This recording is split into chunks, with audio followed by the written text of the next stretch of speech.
We really appreciate you all participating in this RAC and all the time that you're going to be dedicating to it. Thank you so much. We have Director Gall here in the room who'd like to say a few words to kick us off. Yeah, kind of on the coattails of what Katie said, thanks all for joining. We're embarking, I'm pretty sure this is the largest rulemaking update that the agency's ever done. So as you guys will see. Welcome. Yeah, you can thank us later. It's really a big effort, both in an effort to modernize, improve efficiencies, and in response to a significant amount of recent legislation out of the last session there. There will be a lot to cover. Some of the rule divisions will move fairly quickly because there's minor changes. Others are going to be pretty involved, and some will be more meaningful to certain groups related to others. But thanks again. Please let us know if you have or need additional information. Want to make sure you have everything you need to work through the process with us as efficiently as we all can there. But there really is going to be a lot to cover, and we'll be moving pretty quickly on that to try and get things done by first. So thanks again, and I'll stay quiet back here. I want to hear the rest of the intros. Thank you, Ivan. What a great way to launch us off on this endeavor. My name is Katie Ratcliffe. I'm the Water Rights Services Division Administrator, and my co-sponsor for this rulemaking, Raquel Rancier, our Deputy Director of Strategy Administration, and most of you probably already know Raquel, so familiar face in the room. Before we get into the agenda and other introductions, just a few words for the folks in this room. So if you leave this room and you turn to your left, you're going to see the restrooms. If you keep going past that, then there's the stairwell if you need to go down. And if you prefer the elevator, that is off to your right. You'll probably use that coming up this morning.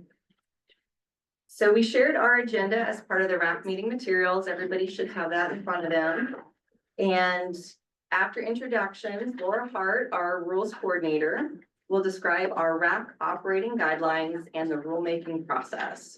Raquel will describe the rulemaking need and background, and then provide an overview of the proposed rule changes for the divisions that we'll be covering today.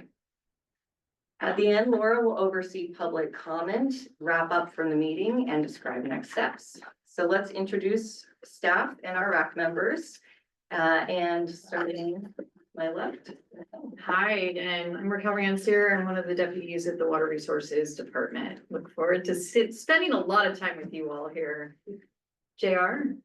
JR Cook, Director of the Northeast Oregon Water Association, and also Director and Water Rights Administrator for the Mid-Columbia Water Commission. Kimberly Priestley, Water Watch of Oregon.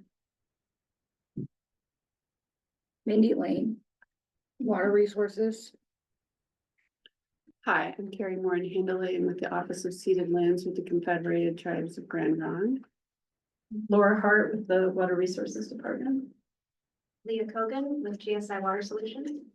Good morning, Brandon Prissinger, Association of Oregon Counties. Lauren Poor, Portland General Electric. April Snell, Oregon Water Resources Congress. We represent irrigation districts. Glenn Barrett with Waterfly. Michael Martin, League of Oregon Cities. Lisa Jaramillo, manager of the Transfer and Conservation section at Water Resources. Cassidy? Cassidy Ferdland, Executive Support for the Water Resources Department. Thank you. And then Lisa Jaramillo will help us check in the RAC members online. Yes. And Lisa, you are our Transfer and Conservation Section Manager. So Lisa is also a key part of this rulemaking. Thank you. So let's see, I'll just go down the line here. Arla? Morning, everyone. My name is Arlie Davis. I'm a transfer and conservation caseworker, and I work for the Water Resources Department. Thank you.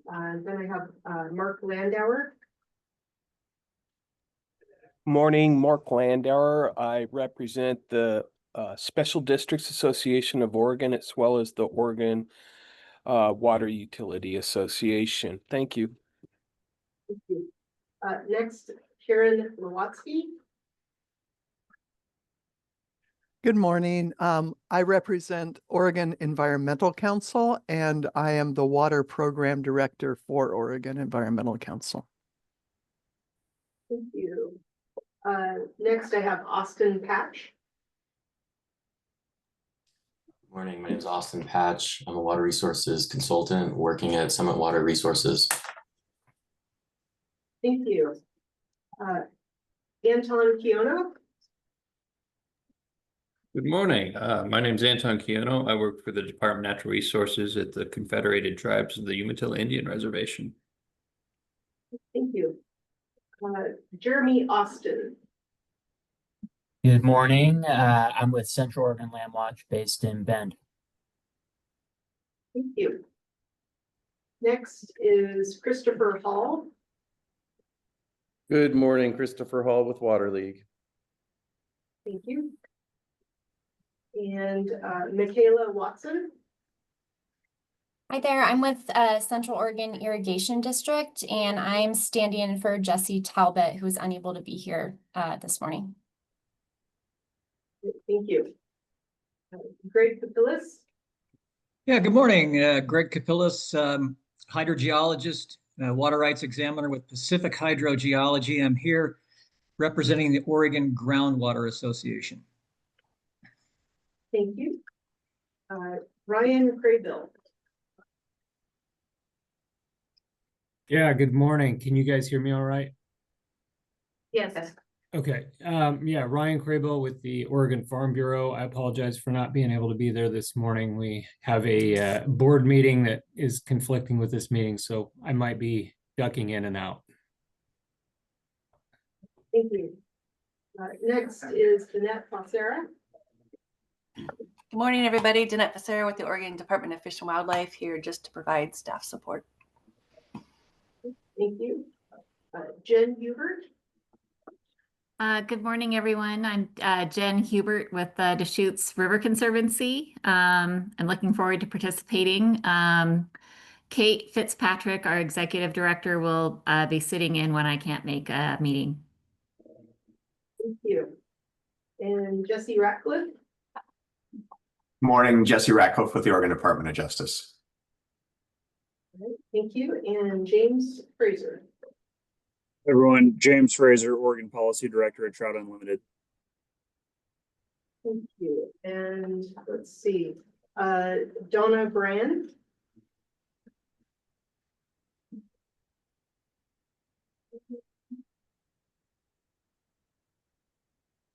Sorry, I'm working on it. Frozen this morning. I'm Donna Brand, presiding judge for the Oregon Office of Administrative Hearings, and I'm sorry I won't be able to stay today, but I will be on the next meeting. Thank you. Marika Sitz. Hi, everyone. I'm Marika Sitz, and I'm an attorney at Jordan Ramus, and I'm here today representing the Oregon Association of Nurseries, and I'm filling in for Jeff Stone, the executive director of that association, who will be here for most of the future meetings. Thank you. Gordon Lightberg. Hello. Hello. Yeah, I'm just listening in. I'm not a member of the RAC, but I'm a water right examiner and I'm on the board of Water League. Thank you. Next is Richard Kosasan. Richard Kosasan, Water for Life. Thank you. Amanda Mather. Good morning. Amanda Mather, Water Rights Analyst with OWRD. Thank you. Let's see, Ken Yates. Ken Yates, Oregon Water Resources Congress. I work for April. All right, thank you. Sarah Lillifeld. Good morning, Sarah Liliefelt. I'm an attorney at Dunn Carney, and I'm here on behalf of the Oregon Cattlemen's Association. Thank you. Corey Fortane. Good morning, Corey Kershane, Allocation and Conserve Water Program Coordinator with Water Resources. All right, thank you. Ted Ressler. Hi, geologist, water examiner of some water resources. I'm sort of an alternate for Osma. Can't make it, and I'm just listening when I can to the meetings where I'm not going to be present. And we'll just note that your audio, we couldn't hear very well. I think we got that, you are an alternate for Austin Patch, I believe. Okay, I'm seeing head nods, but just noting that, you may have some technical difficulties there on audio. Thank you. Next is Maggie Summer. Good morning, Water Resources Department. I'm the administrator for our Planning, Collaboration, and Investments Division, just listening into the start of the meeting today. Thank you. Elliot Crafton. Good morning, Elliot Crafton. I'm the Water Rights Section Manager with Water Resources. Thank you. Let's see. Doug Wise.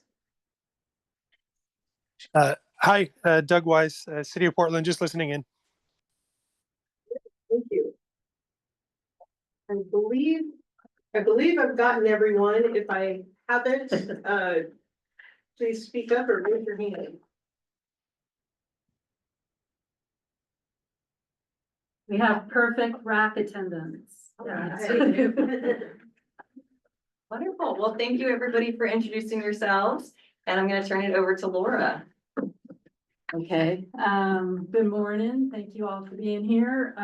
Just a couple of intro slides about responsibilities and expectations during this process that we're engaging in over the next couple of months. So many of you have served on RACs before and have seen these guidelines, but we like to remind folks, you know, what the RAC role is versus what the departmental role is. And so your role is to provide information and recommendations, including, you know, regarding draft rule language.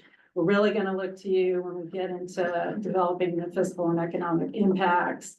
And we also have to do a racial equity impact statement as well. So, you'll have a lot of input into this process. Our role is to facilitate the meetings and provide that technical support and the subject matter expertise. And, you know, ultimately we will be the ones determining what the draft rules are that go out for notice and public comment. And as far as the process itself, this is just sort of rules of conduct. I probably don't need to lecture you all about this, but you know, we're going to treat each other respectfully. We're going to take our turn. We're going to, you know, mute ourselves. I'd like to ask folks online to use the raise hand feature. I think for folks in the room, probably the easiest thing, I don't know if this will work, but I find that, you know, if you can just kind of tip up your tent if you have a question, and we'll try and pay attention to the order in which that occurs, and so we can call on people in turn. We'll alternate between people online and people in the room as well. If you could please hold your questions and comments until we have until the end of the presentation, but I think we'll probably pause at each, you know, break point, like with each division. You know, Raquel's going to kind of walk through that and facilitate that portion. So we're just going to kind of see how the flow works when we get to that point. For other attendees, members of the public, we do have a public comment period at the end, so we ask that you hold all your questions and comments until that public comment period, if you could, so that we can preserve the time we have today for RAC discussion. Sarah Henderson has joined us online if you wanted her to introduce herself. Sure, Sarah, do you want to introduce yourself?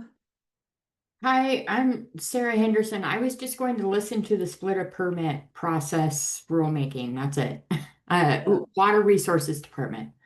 Yeah. Okay. Thank you, Sarah. Okay, and so this is kind of an overview of the process, you know, drafting the rules. The statement of need, fiscal impacts. We have the Rules Advisory Committee, so we're working really hard to get those rules drafted and get them to you. Ideally, at least a couple of weeks ahead of time, or more advanced if we can, if we can make that happen. So that really is our goal, is to get the materials to you well in advance so you can review them and come to each RAC meeting prepared. And then after we finish the RAC process, there's the notice of proposed rulemaking, which includes details about the public comment period and the hearings. And then, we review that input, make any adjustments as appropriate, and make recommendations to the commission for adoption. Here's sort of the working timeline. This is subject to change. And we're still working out some details, but we're in the, the first dot up there, right? The RAC meeting, September and October. The notice of proposed rulemaking, because we have to list it in the Oregon Bulletin, it's got to go out on the first of the month. So it'll either be December 1st or January 2nd, depending on how things go and how, if we're able to stay on time or if we need to add some more RAC activities as we go along. I think in either case, we'll wait until after the holidays for any hearings. And the last day of public comment, depending on when we start the public comment period, we would be targeting the end of January, early February. We're also hoping that sort of bypasses any concerns with the short legislative session coming up as well. The department will review comments, and then we'll go to the commission either in the end of February, which is the currently scheduled meeting, or we may schedule a special meeting in mid-March. But in either case, we want the rules to be effective by April 1st because we have a legislative deadline based on House Bill 3342, which Kyle's going to talk about more in a moment. Or can we pause real quick? Yeah. So just so folks know, our intention, which we're still working through here, is our intent would be to do the January 1st public comment period, not December. We are trying to get meeting dates. The difference between a January 1 versus a December 1 is basically 3 weeks on our commission meeting. So we're trying to get a special meeting scheduled. We're working through the details on that. If we get that special meeting scheduled, January 1 is what we're targeting. So just note that that is the working plan, and the December date is in the event that we can't get our commission together at that later date in March. Okay. I think I just have one more. Yeah, and I think you've already received a handout version of this. This is sort of the tentative schedule for when we're going to cover which division. We have 17 total. Put the schedule out because I know some folks want to use proxies with their organizations, folks that have different expertise, maybe than the appointed member, and also their, this will help for planning purposes if you're more interested in some divisions versus others. So not much to note here other than like October 14th and 15th, those are back-to-back dates. So we're going to try and plan for both those RACs at the same time and get the materials out for both of those.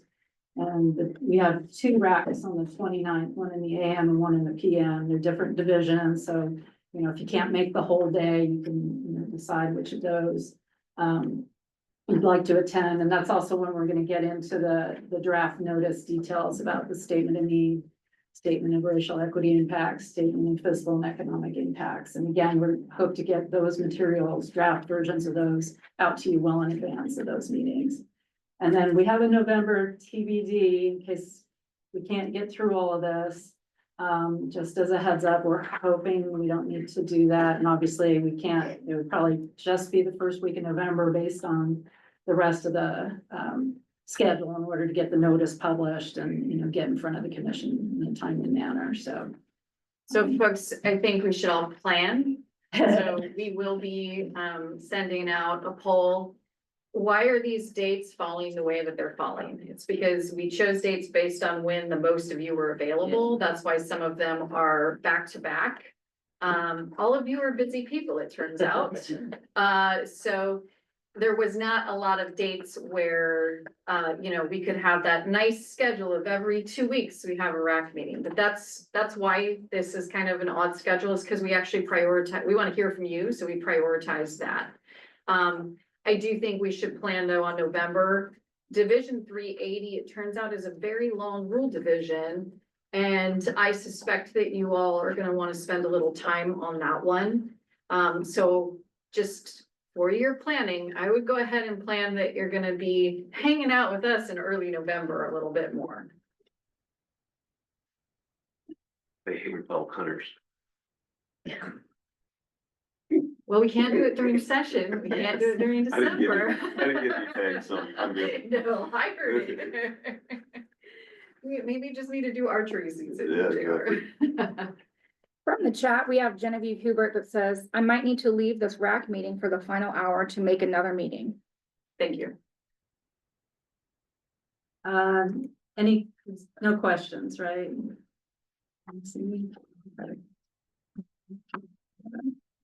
Multitasking, I'm sorry, okay. But, Actually, I have one quick, oh, you did, okay. Just a quick- I'm gonna need help monitoring Okay. questions, sorry. just a quick question on the process. Yeah.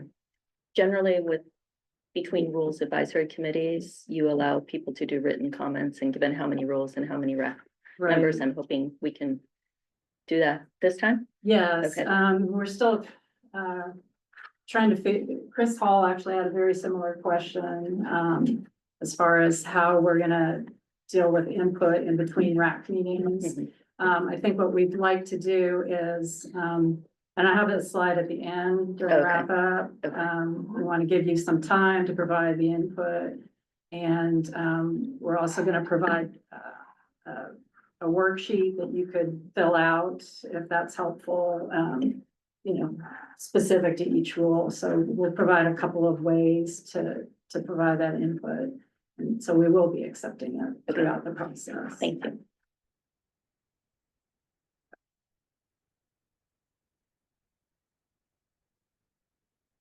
We turn it over to Raquel to talk about the need and the background for the rulemaking.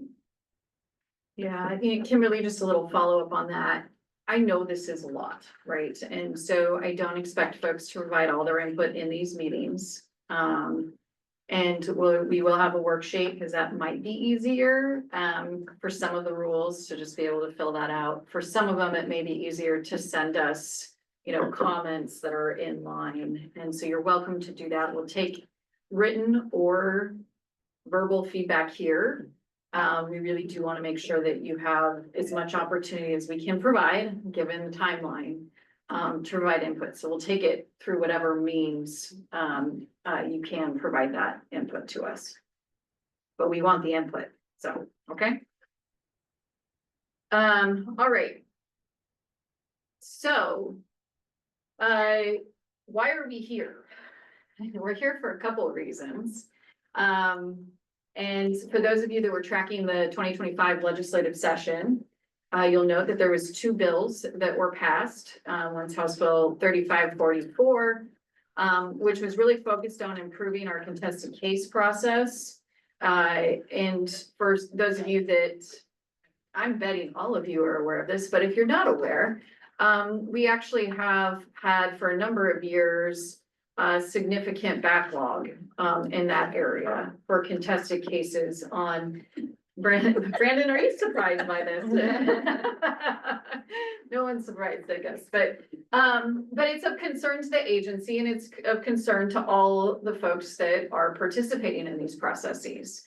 And it's obviously also a concern to the legislature. And so there was legislation that was introduced with the intention of trying to streamline those processes and make them more timely, right? Because we want folks to get their due process, and some of that is also meaning it needs to be timely. So that's what House Bill 3544 was focused on, and creating some standardization. So if you look at our water laws, they're old, they've developed over time. People tinker with one statute, but they don't go tinker with all the other ones. And before you know it, you have all these similar processes that have slightly different nuances, right? And so some of this was an attempt, not totally successful, but an attempt to get more standardization, right? Because there's some efficiency when you have standardized processes. So you'll see that in this rulemaking. And specifically, you're gonna see that in all the different rule divisions, because all the different rule divisions had some little nuance in there around contested cases and protests. You'll also see in this rulemaking, for House Bill 3342, I'm probably skipping ahead on these slides, that's okay. House Bill 3342, you'll also see on there that there's some things that are similar across all these different divisions. And that includes things such as, we can send documents among folks electronically, right? Guess what? When the statute says you must mail it, you must mail it, even if people want it electronically, right? So there's some of those things. You'll also see throughout these different rulemakings references to the APA. And the APA, when it's a notice that requires us to provide a hearing, or notice of a hearing, opportunity for a hearing, we have to send that using very specific procedures, essentially via registered or certified mail. So you'll see some of those things that start to come in where you're like, oh, it's this thing again, right? And Laura, can we go back to that higher level slide? There we go, thank you. And so you'll see that throughout these. There are some nuances in this 3342 that are specific to particular types of transactions.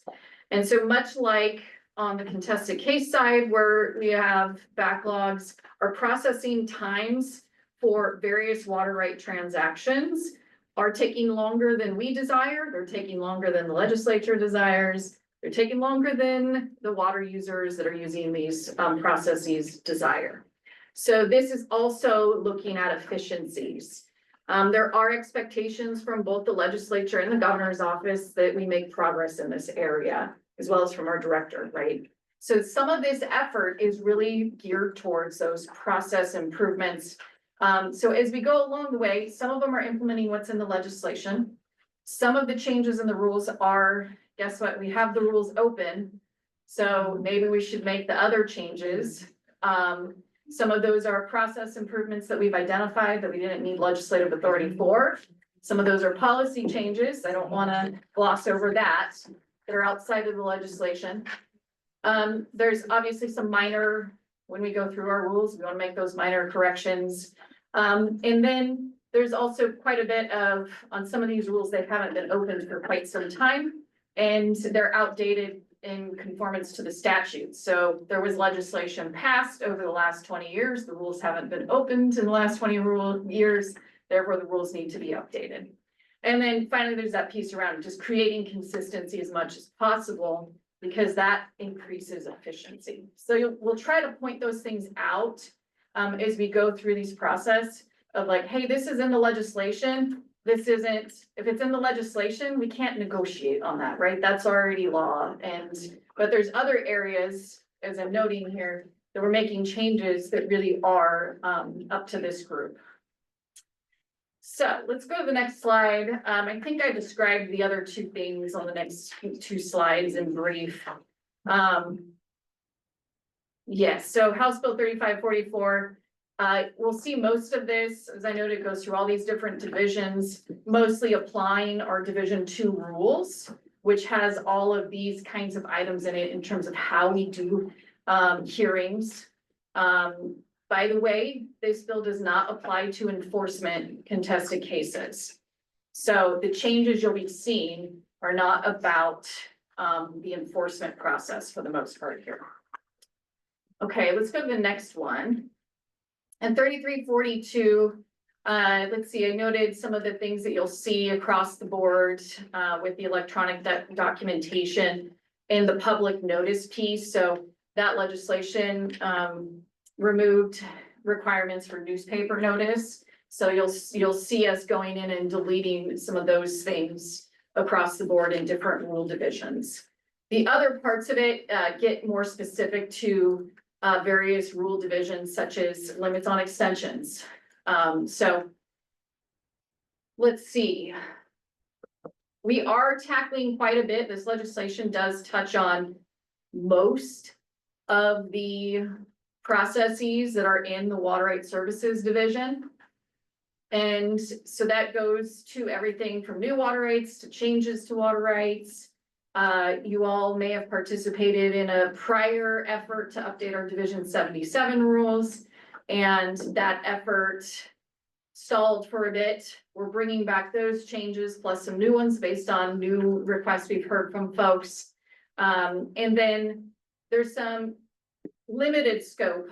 We're trying to keep a limited scope on the hydro processes. Those are mostly creating some standardization on contested cases, and then a couple other changes that we'll get into today. Yay. The one that I do want to make sure that we highlight, though, is that we are going into the forfeiture and cancellation rules. So that's Division 17. That one initially was going to be a narrower scope related to the legislation that passed this session.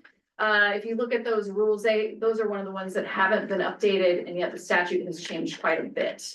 So that one has turned into a bigger effort than initially anticipated. So I want to highlight that for folks because I know that's important for you all. Contested cases, which is our Division 2, that one's also going to be a pretty big look. And then we've got some standardization. This is a process improvement for mapping. So we'll talk about that partially today and then partially at the next meeting. And I pause just for, I see people writing frantically. We are going to post this online, so if that helps for note-taking purposes. So, so that's kind of an intro to the scope. So the takeaway for you all is probably the divisions that are going to have bigger rewrites. 380, so that's transfers. 77, which is the in-stream. 17, which is forfeiture and cancellation.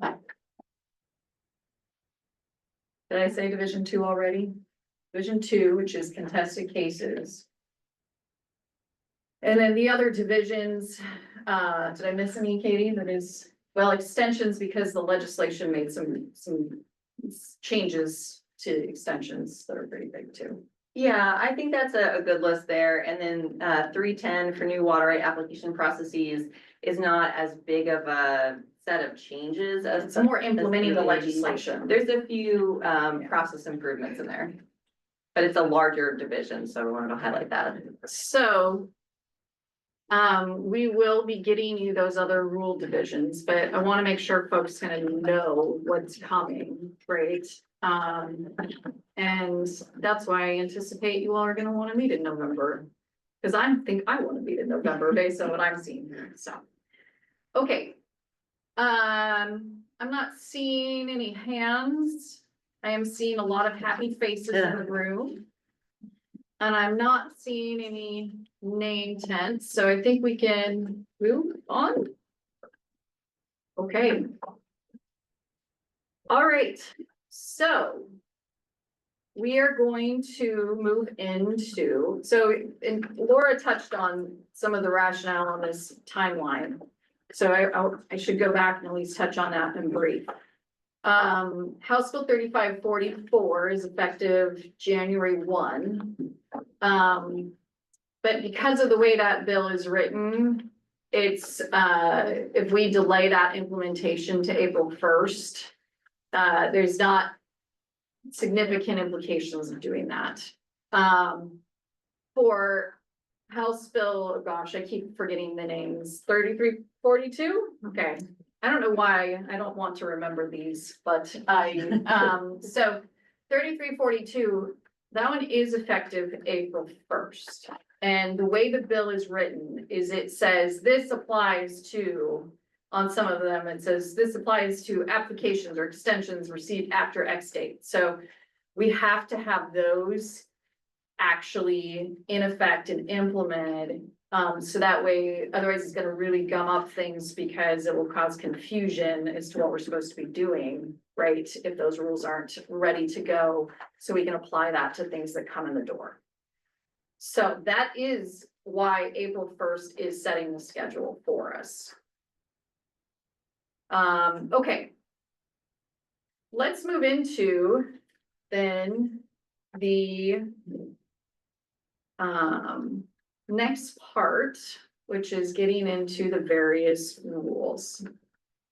So, because we're doing so many rules through this process, it's not our intent to walk through each individual rule division and say what it says and then look at the language. Our intent is to, so you all have seen, you have the cover sheet that you were provided, which describes as much as we can do plain language without losing what it does.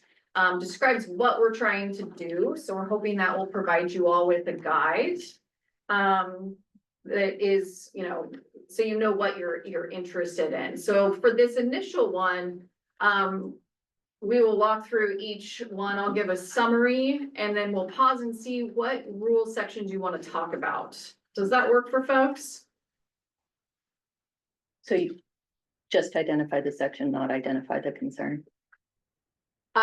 So I will not be going through individually and saying this is what this rule Yeah. section does and giving you, I will say here broadly, this is what this division does. And then I'll ask what rule sections folks want to talk about, and that's when you can certainly bring up those. Okay. Yeah. Okay. So our first one is Division 14. So if folks want to pull up their rule copy and cover sheet, I guess they're all in one now, but so Division 14 in brief, this is what this one is doing. It's adding, this is our CWRE, so Certified Water Rates Examiner Division. It's adding references to the mapping standards established in a new division, which you all have a copy of those rules, but we will talk about those next week. And so those are going to be in 693.05. And the idea here is that it'll provide greater clarity of what's expected on mapping at a base level across all the different water right transactions.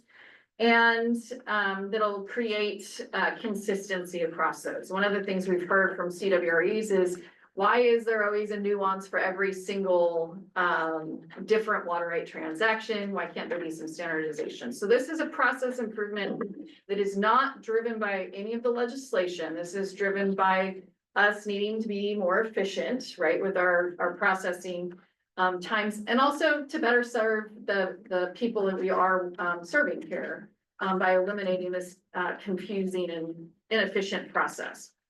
The other piece to this is that it's going to also require that pump tests or exemption requests related to pump tests be submitted with the claim of beneficial use or prior to the claim of beneficial use being submitted. And so this is specific to groundwater permits. That's where pump tests come in. You're required. We already have a rule that requires you. So that's it's in OAR 690 Division 217. It already requires folks to submit a pump test, and it says WRD shall not issue a certificate or process the claim of beneficial use until we receive that pump test. So really, the disconnect is there's no requirement to submit the pump test when you submit the claim of beneficial use, which means we end up sitting on a lot of these claims of beneficial use and then having to follow up and follow up and follow up, right, to get those. So this is trying to tie what these rules together in a way that creates more processing efficiencies. So that's what we're looking at for Division 14. I will pause there and see if folks have questions or comments on Division 14. We have a hand up in the chat from Austin Patch and Greg Capillas. Austin? Yeah, I'd like to just stop and talk about section 170, the minimum requirements for maps for permit or transfer final orders, claims of beneficial use. Okay. If we could just scroll down to that section.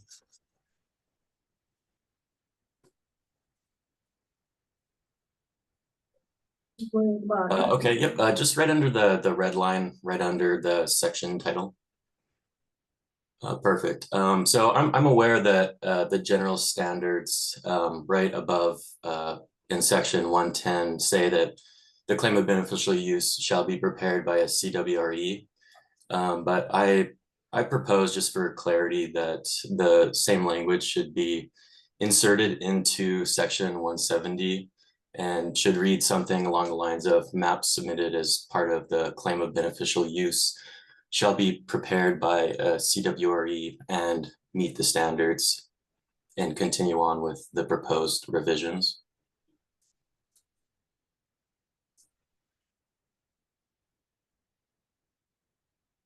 Can you say that same language is up above?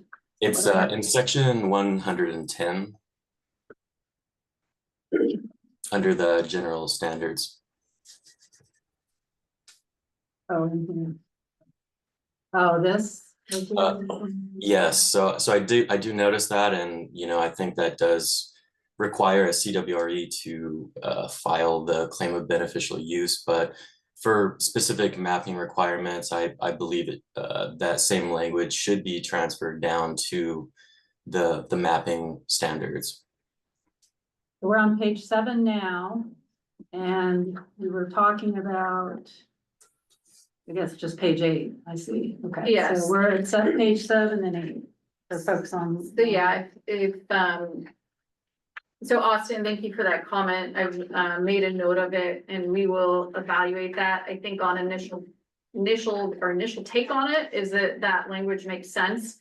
I do want to just do some checking to confirm, because I know there are a couple processes that by statute, I want to say, don't require a CWRE. So I just want to make sure that we do our due diligence on that. But I've made the note for it, and so we will go and evaluate that and confirm. But I think initially we think it makes sense.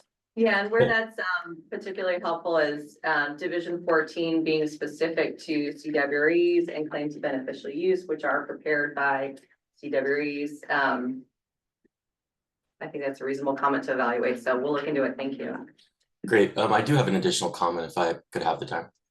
Okay.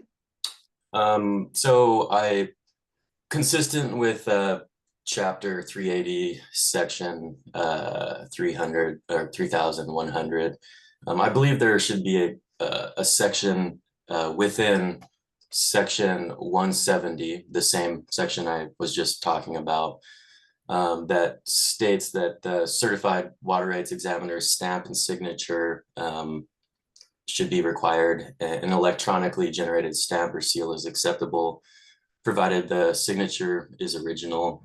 So this is just consistent with the other rule, division 690, chapter 380, section 3100.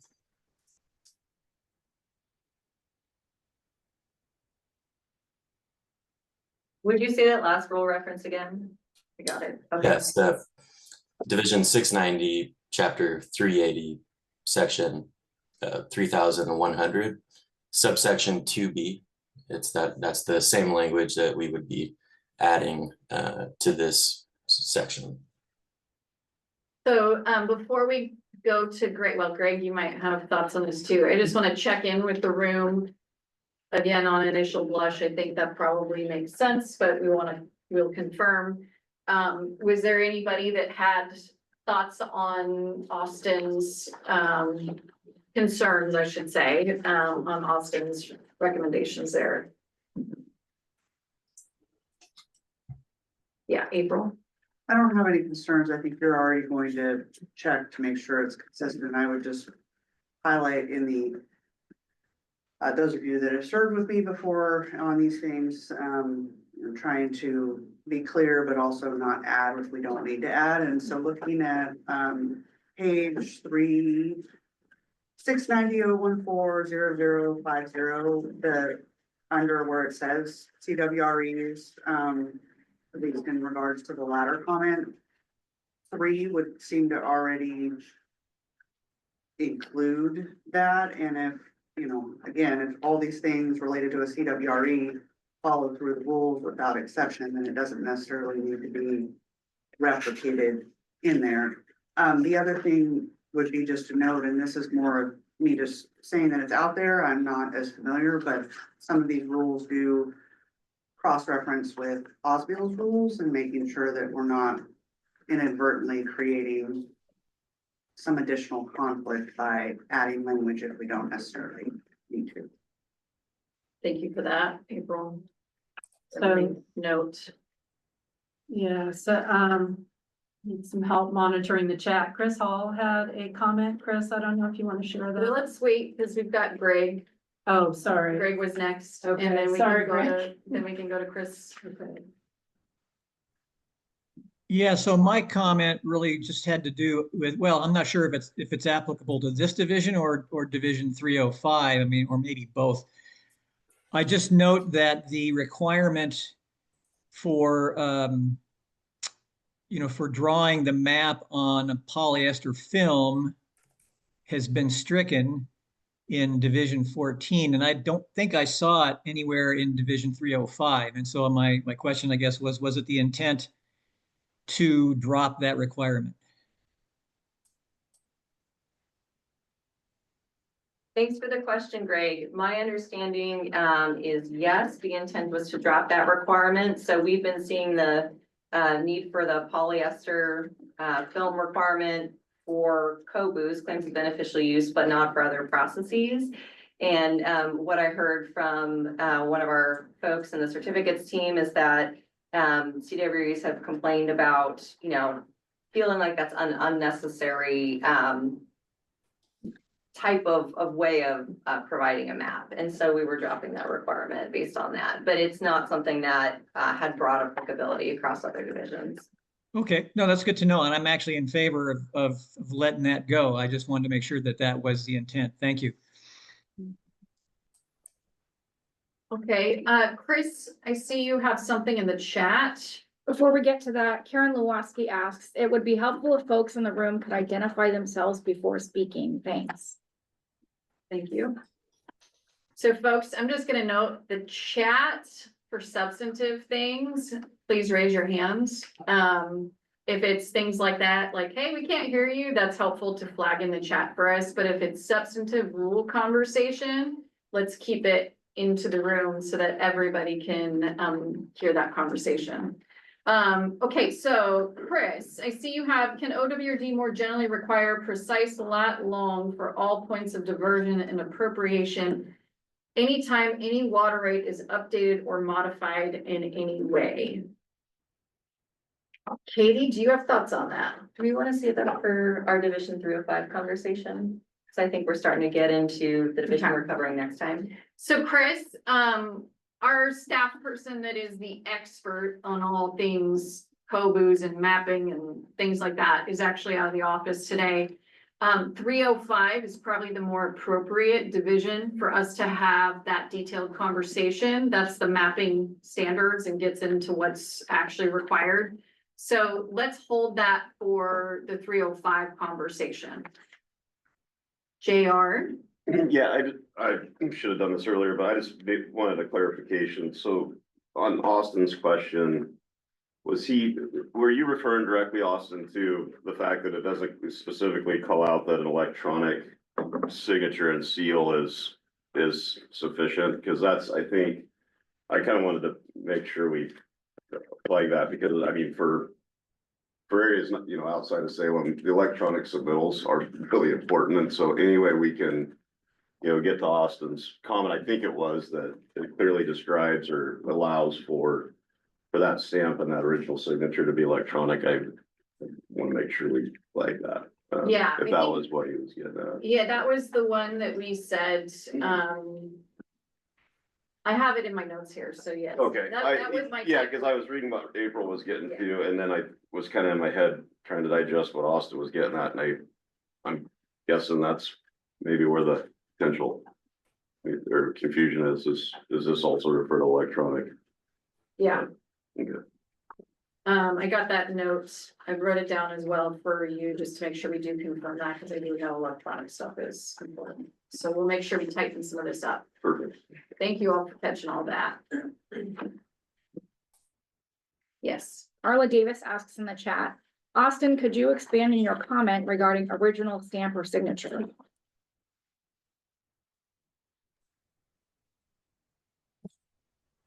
Yeah, yep, so this is kind of creating consistency with Division 380, Section 3100 mapping requirements as required under Division 380, Section 3000 under, let's see, 2B. The language states that the certified water rights examiner's stamp and signature, if applicable, should be included. An electronic generated stamp or seal is acceptable, provided the signature is original. So including that section into Division 14, Section 170 seems reasonable.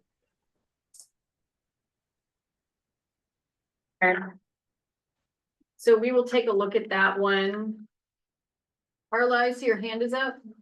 Mindy asked me to put my hand up. I just wanted to let you know that JR basically covered what I was asking. So. Okay. that's it. Thank you. I'm not realizing that you all are looking at my chin because I keep looking up there.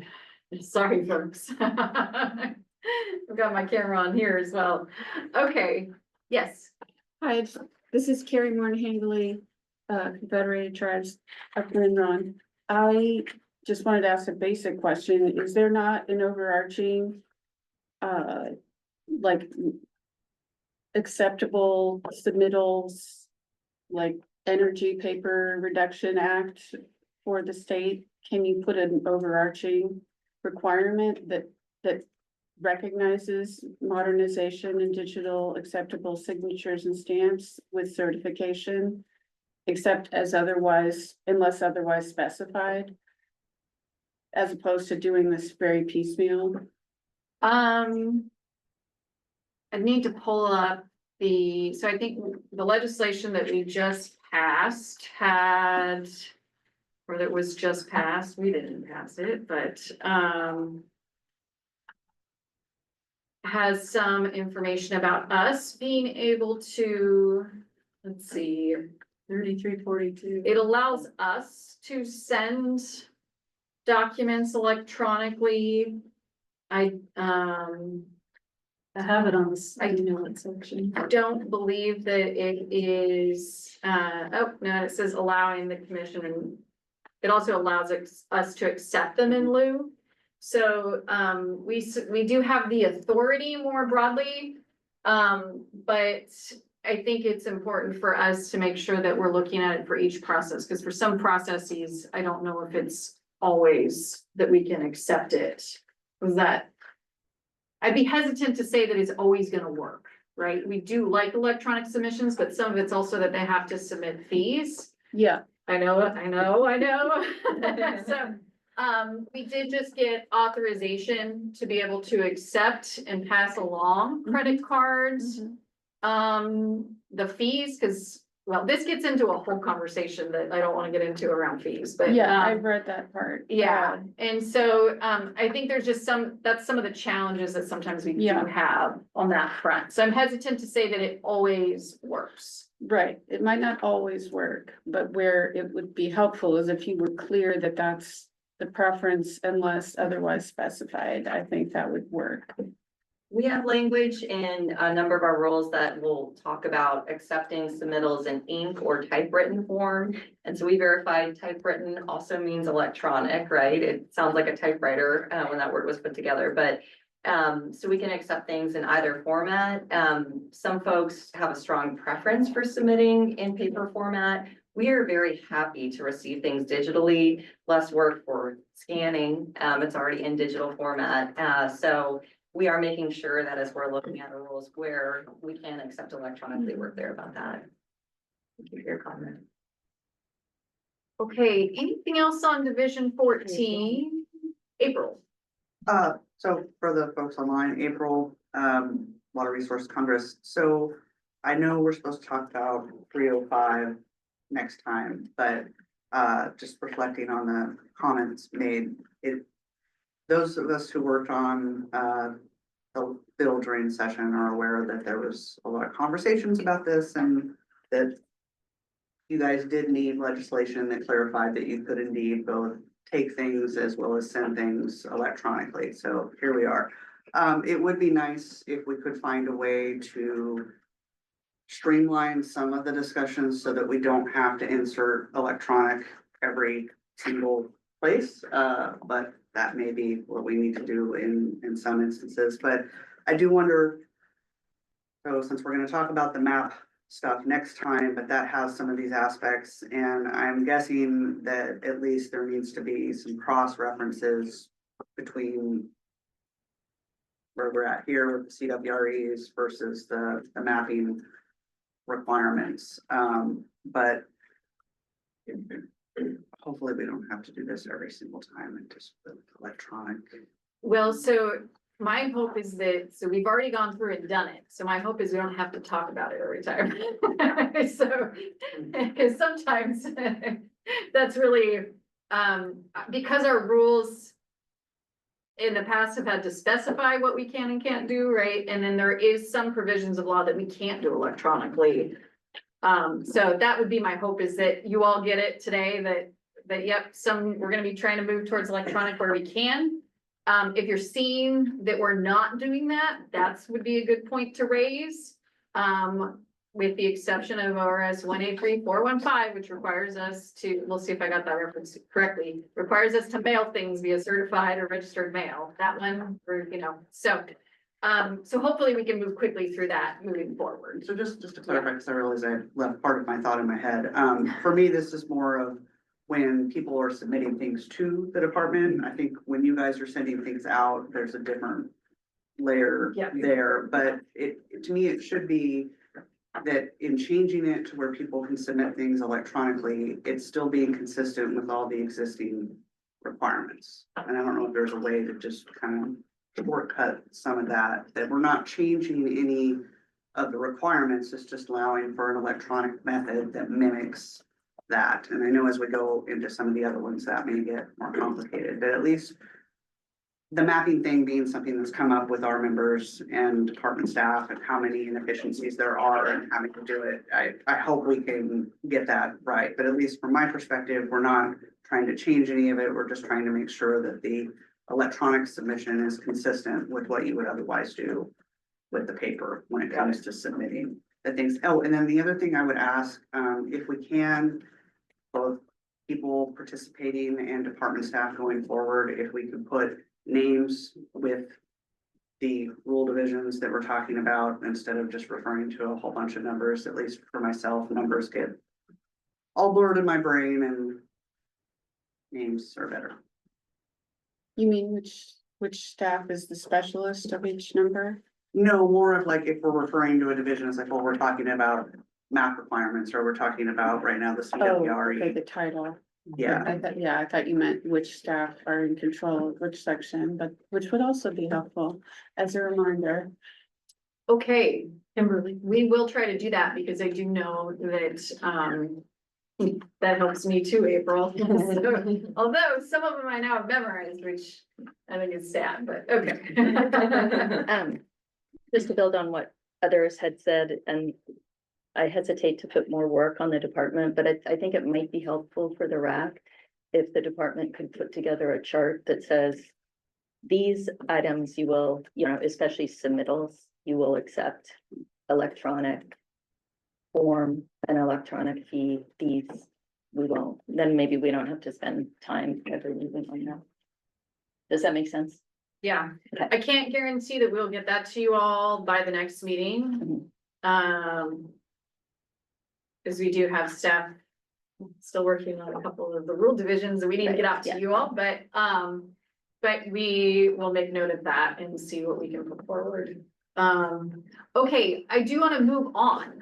So are we okay to move on to the next couple divisions here?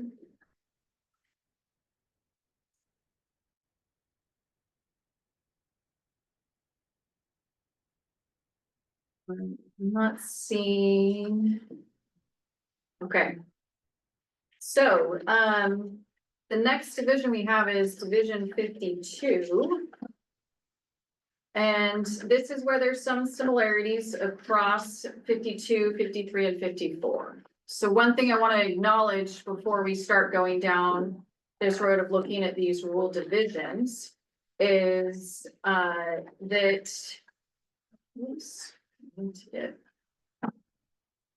have too many things open. Hold on for a second here.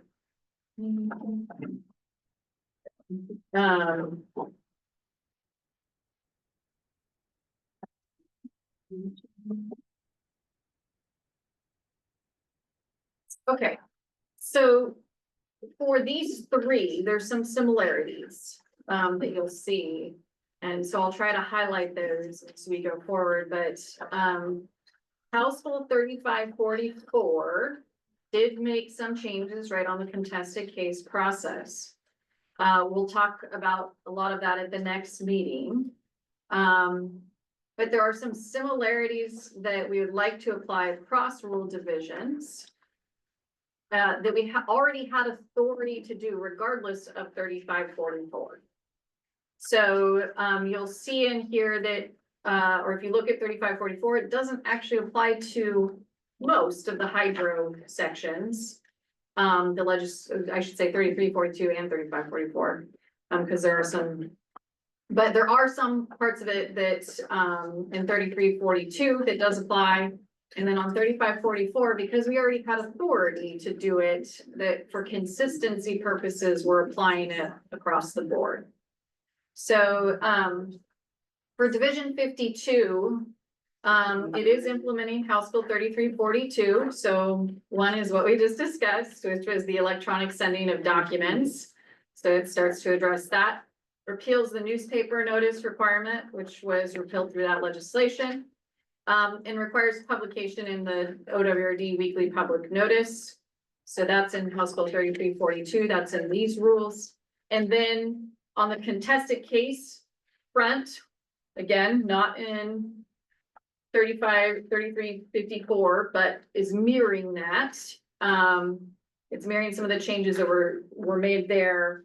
And it's doing it under ORS 183, which is the Administrative Procedures Act. And that includes that a proposed final order will become final after 33 days. So this is language you are going to see on almost all of the rule divisions. In part because that 3544 applied it to most of our processes, and we're taking that a step further here by applying it through hydro. It does remove some of what we perceive to be impractical timelines, and it removes the findings of significant disputes as it pertains to final orders and contested case hearings. And then it updates references to our 690 Division 2 rules, which is our contested case rules. And points also to the model rules of procedure, which are under OAR 137003, and that's DOJ's rules. And so those are the ones that generally govern. So it's also then removing some redundant language that we found in here related to exceptions, and then clarifying what occurs after the ALJ issues a proposed order. And then it's doing some conforming of the rules to the repeals that were made as well as to the model rules. So that's at a high level what this Division 52 is doing. So I'll look around the room and see if there are specific, Kimberly, I already see you moving towards it. Yeah, this is Kimberly from Water Watch for folks online. I have a lot of the same comments for 52, 53, 54. That was my hope that Yeah. folks will see the similarities. So great. Do you want me to say them now or wait until? No, you can say them now and then Okay. You can just Jump in if I need. note if they apply to all three. We can. Okay, I appreciate, one of the things we had noticed was that the statutes this past last session, didn't apply to these, but we do appreciate the need for consistency. And so we're fine with the approach of overlaying everything so it's consistent. I think it makes it easier for everyone. That said, there are some discrepancies between some of these drafts and what we're seeing in other spots, especially as it relates to party status. Where it really stands out is in Division 54. It doesn't refer to the Division 2 process, but to the 137 process. So in other words, it doesn't have the timeline, you know, that you have to do a petition for party status within 30 days, and then the department has to act on that. So I guess I would just ask the department to, and we'll submit written comments, but I would ask that you look for consistency there and just confirm that that is the intent, that everything is sort of the same. Yeah, and Kimberly, when we go look at that. Okay. So Division 2 has. And I'm sure you probably already saw this, so, but, just for reference, folks, Division 2 has. Sections that apply to all contested cases. It has sections that apply to ones that the new legislation doesn't apply to. And then it has sections that apply just to the ones that the new legislation applies to. So when you see a reference in here that references Division 2, it's important to make sure you're looking to see, is it one of the sections, when you go look at the Division 2 rules, is it, I don't remember, does the party status, is that in that part that's implementing the bill, or is it in, applicable to all types? And so that's what I want to go look at to see where it pulls it in or does not. Okay, and I guess to follow up on that point, I think some of the folks in this room know, but especially with the Division 54 rules, that was a multi-year, very contentious rulemaking, and that statute actually doesn't allow for protest or standing statements, but the Rules Advisory Committee in the state did think that that was important. And so what the conforming amendments of 3544 did, like the day before the last day of session, was it got rid of standing statements, and instead everything is going to go through petition for party status route. And so for us, it's really important, whether it's, I guess, both in Division 2, but maybe also in these rules, that the petition for party status timeline and requirements are clear and consistent, regardless of the tiers that you just mentioned. Okay. So in other words, I think it would go backwards, that we would say that the Division 54 rules would not be as equitable if it did not also include the petition for party status timelines and the requirement that the department act within, I think, 60 days. Right. And again, I think that just so folks know, like the goal here is that everything is consistent, so people don't get confused, and whatever process you're in, it's sort of the same rules, Okay. whether we like them or not. That's To the extent possible. Yeah. Okay. And We'll then, take a look at that. okay. So I've made note of that. Okay, and then another sort of point that we had across the board was these do take out the discretion of the department not to go to hearing. And we do have concerns with that, because I think if someone were to file a protest, I recognize that the bills and Division 2 have requirements for protests. But the only repercussion, if you don't meet those requirements, is that the issues can't be raised in contested case. And in the past, the director had the discretion to say no significant issues were raised.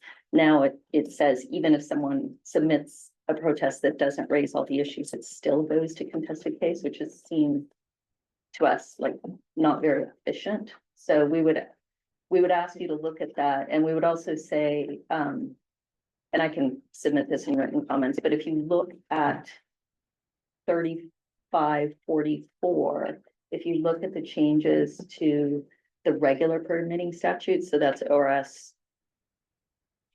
537-153, I think, it actually doesn't take away the discretion. So in statute, at least for that provision, the discretion still stands. So I would just ask the department to look at that again, and we'll provide more comments on that, but just I wanted to be completely transparent with folks that that is a concern. Great, I got that. Okay. Noted as well. And that's for, that would be for these 50, we'll have to look at it for 52, 53, and 54. Correct, correct. Okay. got And then that. I think in general, just making sure that all three have all the, same provision, contested case, party status, exceptions, whatnot. And then finally, to your point, to your earlier slide, where you had referenced removing things that are inconsistent with statute, we do think that there are some sections of these rules that are inconsistent with statute, and so I can submit those via comment. Okay. And just so everyone knows, the comments go to everyone, so Yeah, yeah. That's it. okay. Oh, Leah.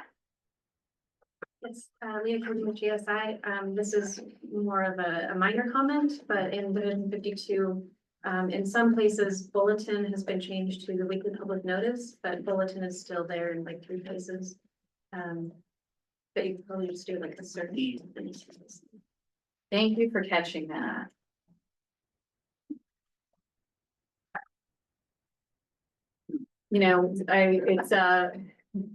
We still, well, maybe we got rid of that statute. There was a statute that used to refer to telegrams. So when I hear, that's why I was chuckling. I was not laughing at your comment specifically. I was like, oh gosh, is the bulletin gonna become like telegrams? And anyways.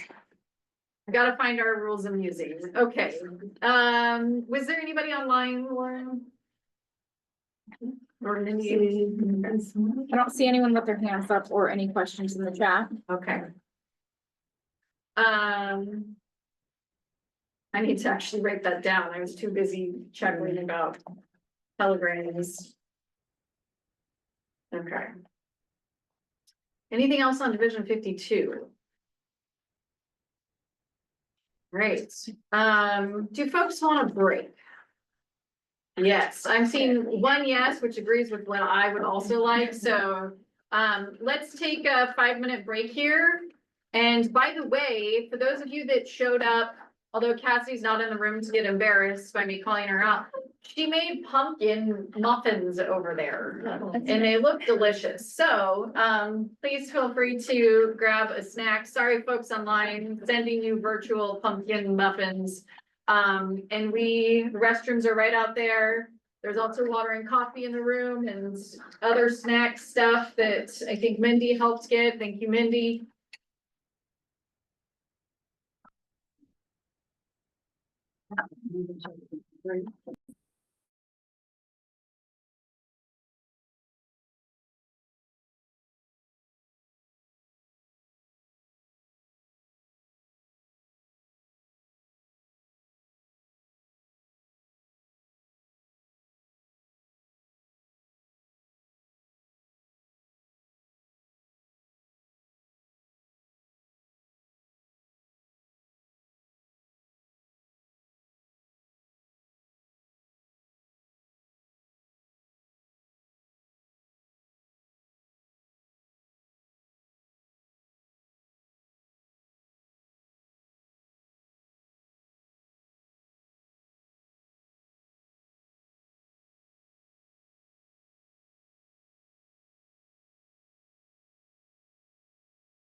I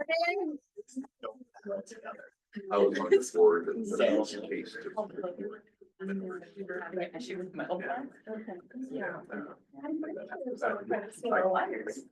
Every Thursday, that's sitting there. And you had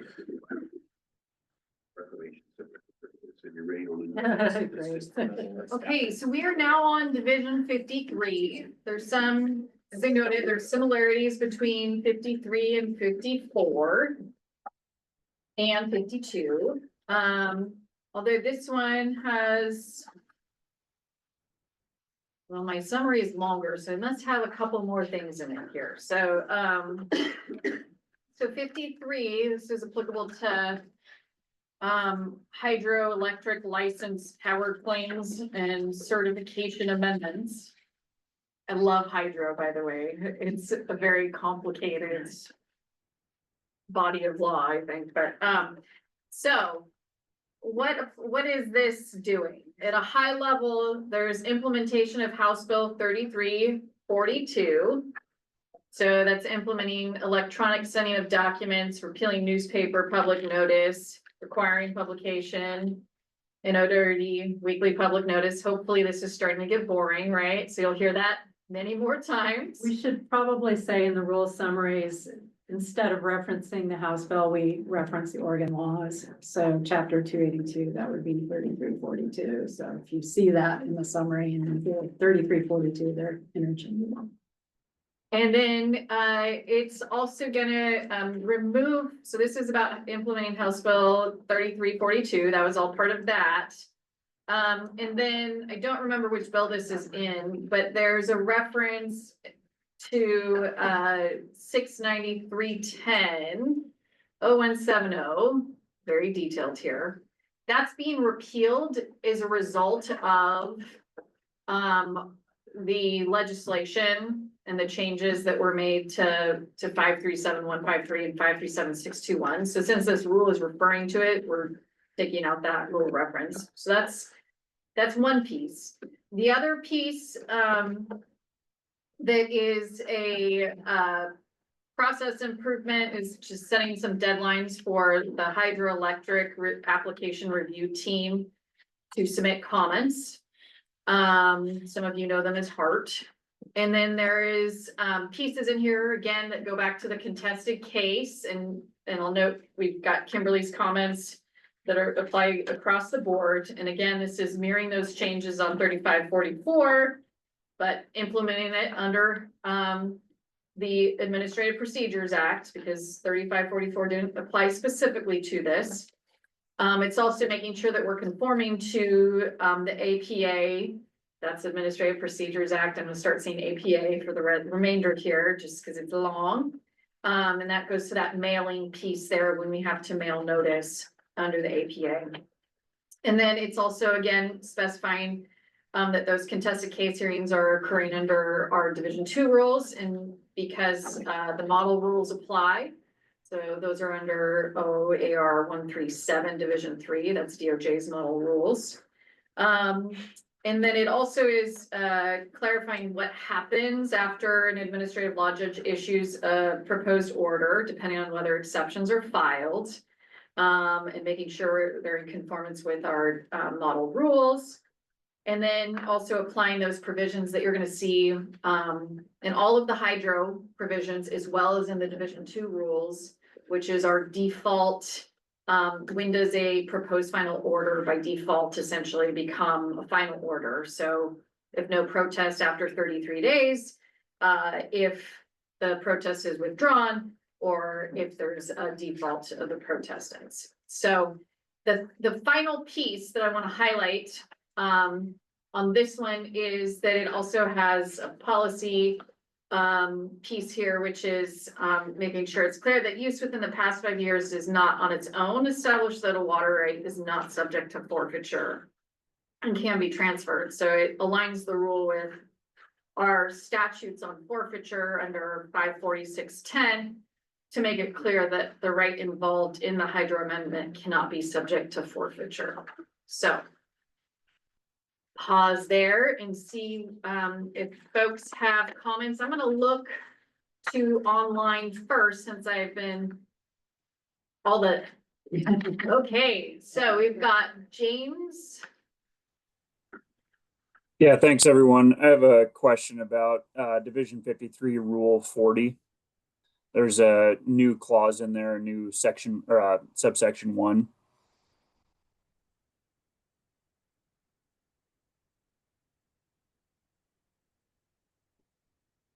Great, I'm gonna overshoot it. Okay, so what's Yeah, that exemption from Division 2. So I'm just wondering why that's there instead of in Division 2 at the cited rule. That cited rule basically says that a protest must be in writing, signed, have the applicable fee, and then list the information that a protest must include. The first clause or portion of the cited rule in Division 2 is a list of exemptions, basically the rules that it does not apply to.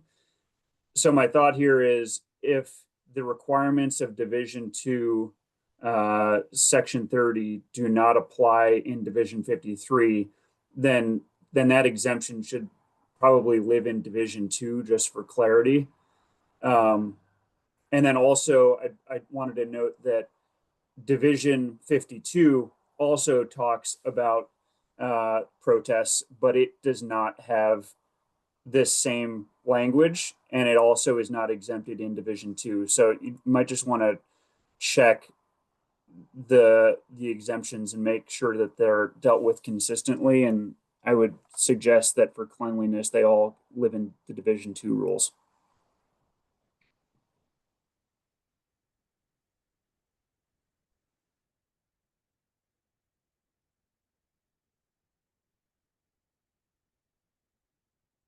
Typing. Yeah, James, I'll have to go look at that one. So I'm gonna make the notes with your comments. Thank you for that. Yeah.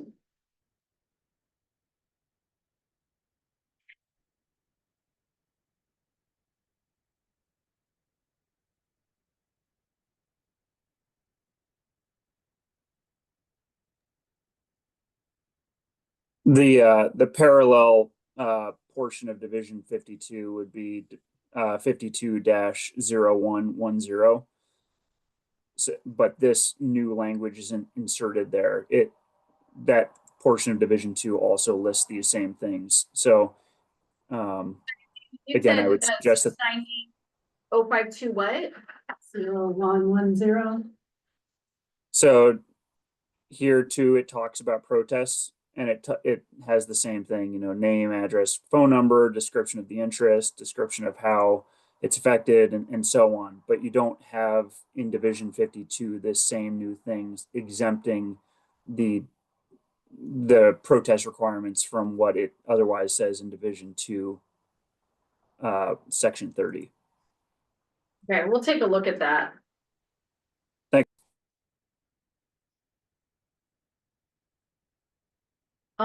Chris.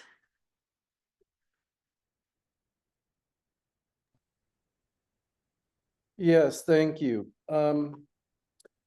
I was maybe just a little tripped up when I was reading the description at the top of the page where you've got your summaries. And then Section 10, subsection 10, and Section 10, subsection 10 states that evidence that the water has been used within the past 5 years in accordance with the terms and conditions of the permit, certificate, or license, and is not subject to a forfeiture under 540610. And this may be a very small and picayune comment, but I assume all water rights are subject to forfeiture in the same way they're subject to transfer, or at least those that are, and that there might be some other wording to add that whether it's an imminent proceeding of forfeiture, or maybe something along the lines that it's not,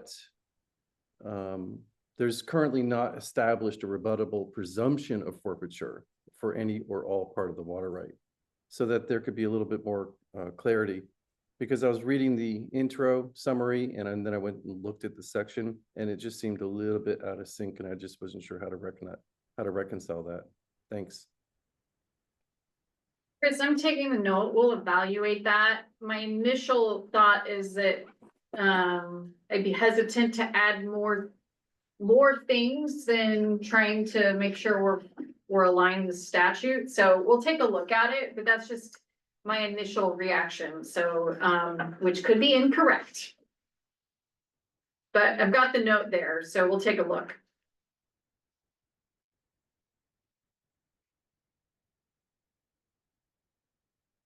April. Thanks. So April Water Resource Congress, going back to previous comments. I don't know if this is something staff can do, but I've been doing this on my own and it might be helpful. And also, I know you guys have a plan with how you're approaching these rules, and there are several things that are scheduled going forward, but I've been going back and forth with the 690-02 section, and it just feels like if we're taking things out and referring to that section, it might be better to understand that section a bit more, since the cross references and whatnot. And again, this is going back to the comment James made, and looking ahead to the draft that Laura sent out for the Division 2 that we're supposed to talk about at the next meeting, that gets into these exemption issues. So again, that's referencing 690-002-0030, and then in the context of the hydro rules, that's the 690-53-0040.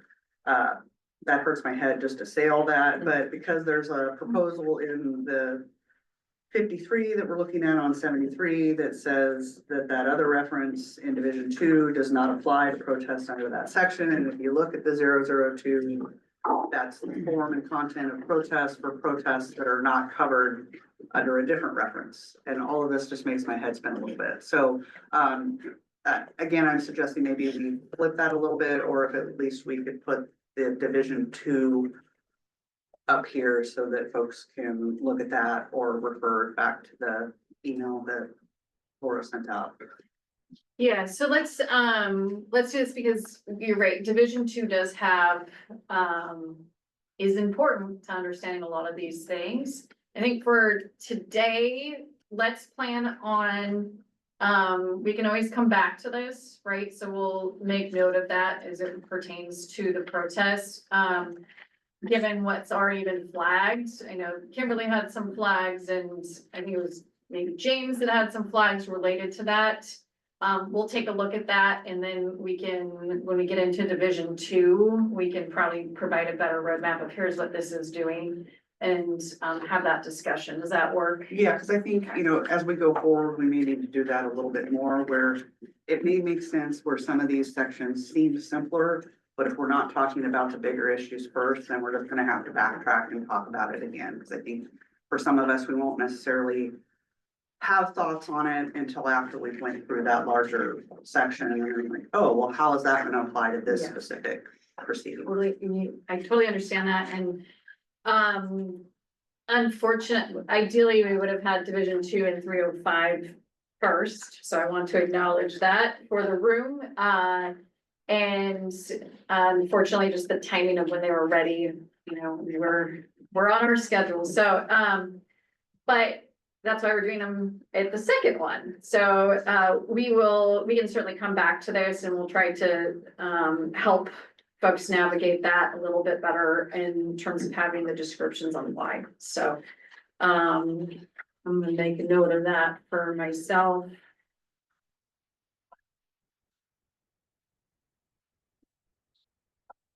And especially because we're making changes to both places, and so making sure that all that. Yeah, I'm totally tracking you, April. Thank you for flagging it and saying it out loud.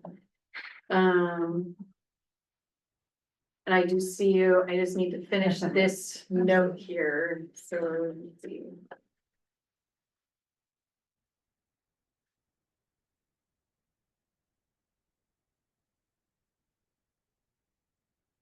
Yes, Leah.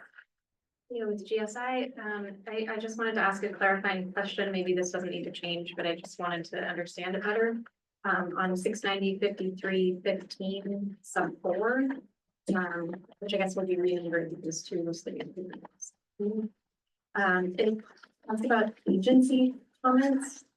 And that was already in there, just kind of got moved down. Agency comments must be received within 30 days, but it talks about federal agencies, natural resource agencies, but also local governments, tribes, this review team. Do those count as agencies? Or why is it only agency comments that have to be received in 30 days?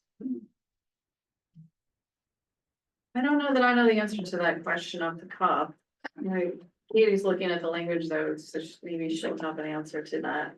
I was just curious, like, is it just, when you send it to anyone else, it's just a courtesy notice? Or are you actually asking for agency comments? What's an agency? So, Leah, I assume it's because sub 4 starts with a list of a variety of entities. And then the last line says agency comments must be received within 30 days. So you're That's saying. meant to be everywhere.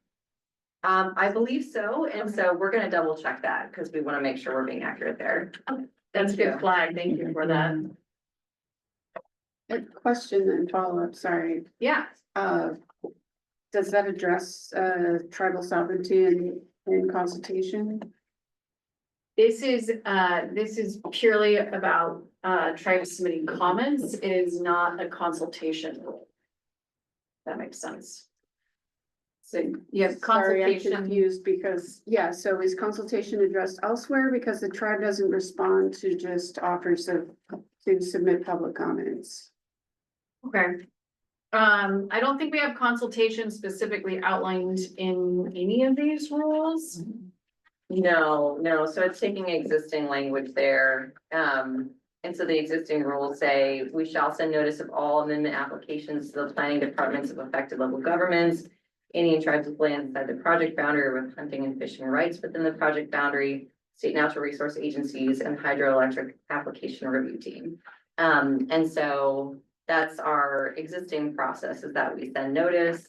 And then it does look like the existing language that we just moved was agency comments must be received within 30 days.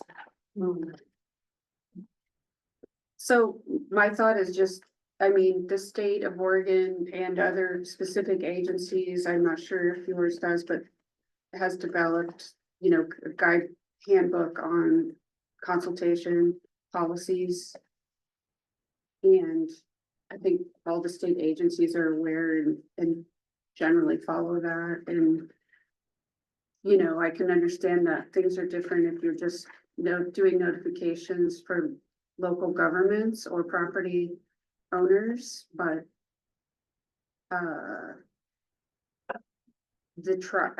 some reference to following in this whole overarching process that, tribal consultation guidance will be utilized by the state as applicable is recommended, because just sending public notices is not tribal. It's not acknowledging sovereignty. So Carrie, are you asking for more engagement around each amendment application? I think just a nod to the consultation process, which would be our outreach, and then if they request it, then we follow the process. So Carrie, I'm wondering if what we should do, because this is, I think your comment is not specific to Division 53. I think your comment is everything, right? Yeah. And so, I do not believe our rules get into that. So to me, this makes me wonder, and so I'm gonna make a note of it, because, we have our tribal government to government policy, which I think needs to be updated. Sorry, Laura. Yeah, we've got the task force and tribal consultation, so we're waiting for some guidance out of that as well. Yeah, so I think it does get into, from my standpoint, the whole issue, right? And making sure that we're following those, a consistent approach for all application types, not just the Division 53 ones. So, I'll make note of it and, I wonder, and we'll do some brainstorming on maybe how we address that holistically. Cause my concern is we can, you know, if we do it here, we should be doing it for everything, not just And then this need- division 53. Right, that's what I was Yeah. getting at, but I just in particular, like, so can you help me just for a second? What would an amendment application? You know, did those come in continuously, like as in for, or is it just, I think the amendments we don't get is, well, with hydro has a smaller workload, I guess, right? In general, it's not like the rest of the house that has hundreds of applications, right? That's true, but if your comment is intended to be a broader comment, that's what I'm hearing. So I'll give an example. We have 2,200 pending water right transactions across the division. That's just what's in our queue. Which is again, part of what we're trying to address through, some of our streamlining efforts here. So I want to acknowledge nobody's happy with that, neither are we with our large backlog, but, there was,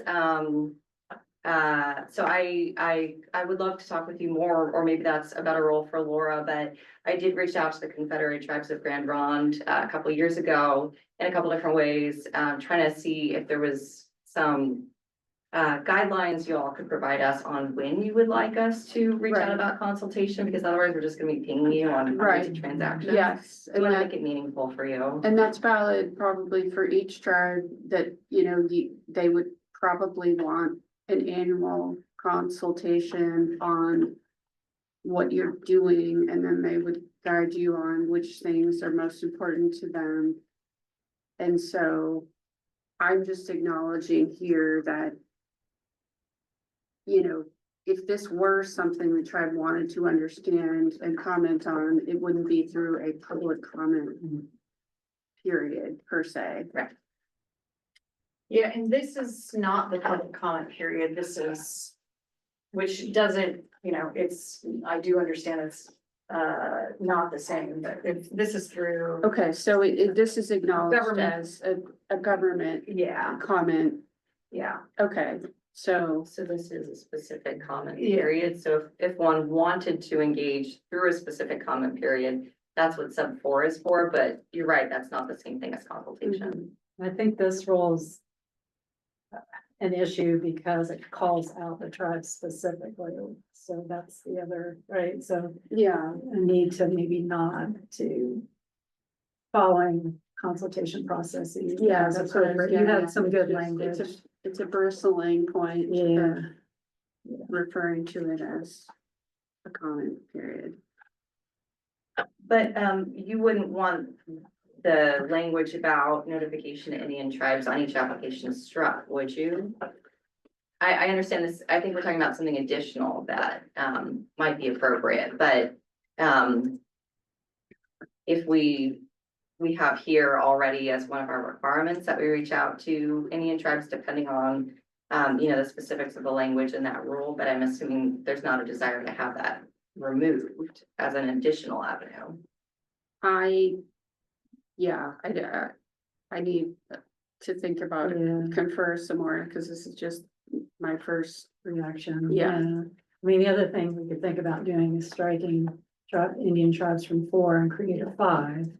And then specify both informal engagement through public comment as well as formal engagement through consultation. So the tribes have both options available. That's another possibility, or just public comment at all is offensive and. Yeah, because I don't think that it looks like you're describing tribes with a specific interest, not just generically like we need to notify all federally recognized tribes. It's tribes with these conditions, so it doesn't seem like it would be stricken. It just needs to be called the correct thing is what I'm, you know, potentially. Okay, I see what you're saying, and so. Noodle on that. What rule was this? Yeah. So it's on. Clearly having this tiny laptop screen. Is Yeah, not page working. 4. 53. Yeah, 53. Oh, I did get it, but down. Okay. Okay. So Carrie, we're gonna do some brainstorming on that, because I feel like this is a great point, one, and as you're all hearing us, we're like, well, we'd love to just strike things, because we think it's important, but it could, also be under just the comment piece and maybe some modifications there, so. Okay. Lauren. Thanks. So mine's just a question for moving forward. Is there any way on the summary of proposed changes you could indicate which ones are just conforming, cleaning up versus what's a policy? What you would categorize as a policy shift or change? We can try to do that on the ones, I can't guarantee we can do it. Okay. How's that? We'll see. Yeah. Maybe.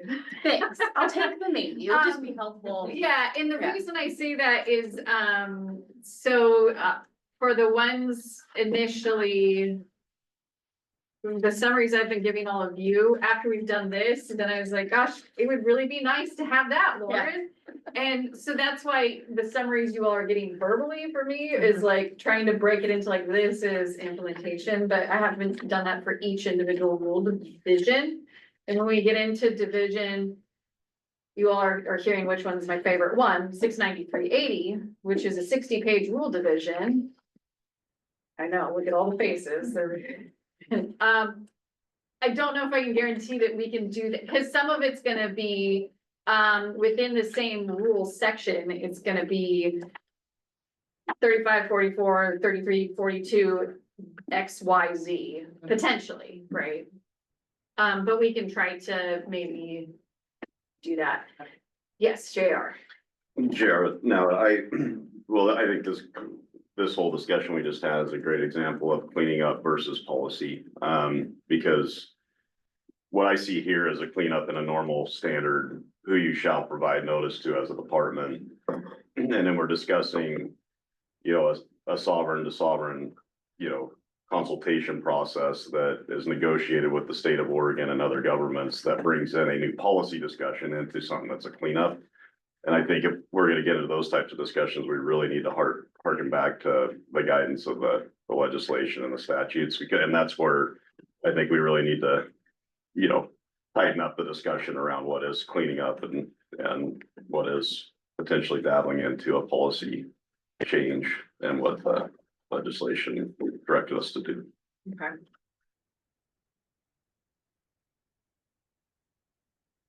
I'm making a note, that's why it's quiet. Michael's got his card up.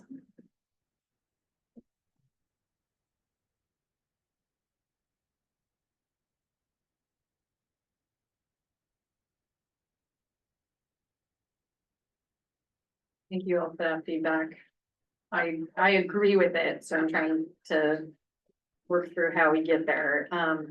Okay. Michael. Michael Martin, League of Oregon Cities. Yeah, I think this kind of dovetails into it. Lauren, I appreciate you bringing that up. Like that would be very helpful. I would echo that, like just what's sort of standard cleanup vis-a-vis like policy change. That's helpful. And I actually had a question about sort of like cleanup.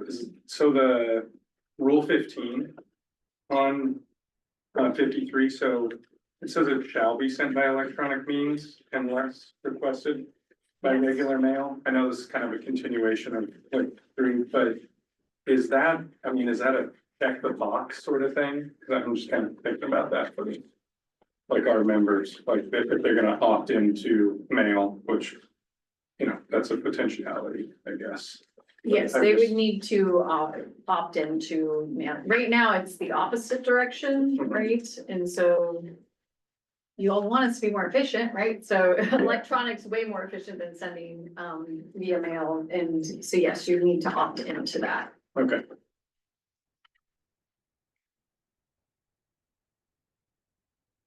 Okay. I'm not seeing any hands.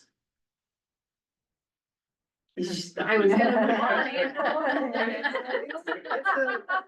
April, go for it. It's a hideous question, but just on this, and again, I think this is probably, again, April Water Resource Congress. This may be more in Division 2, but how are you guys gonna handle people that are already signed up for paper notices? Like, how's the transition gonna work going over to all of a sudden you'll be sending out things by email unless someone has requested paper, but what mechanism is there gonna be for people who aren't email, electronic, engaged?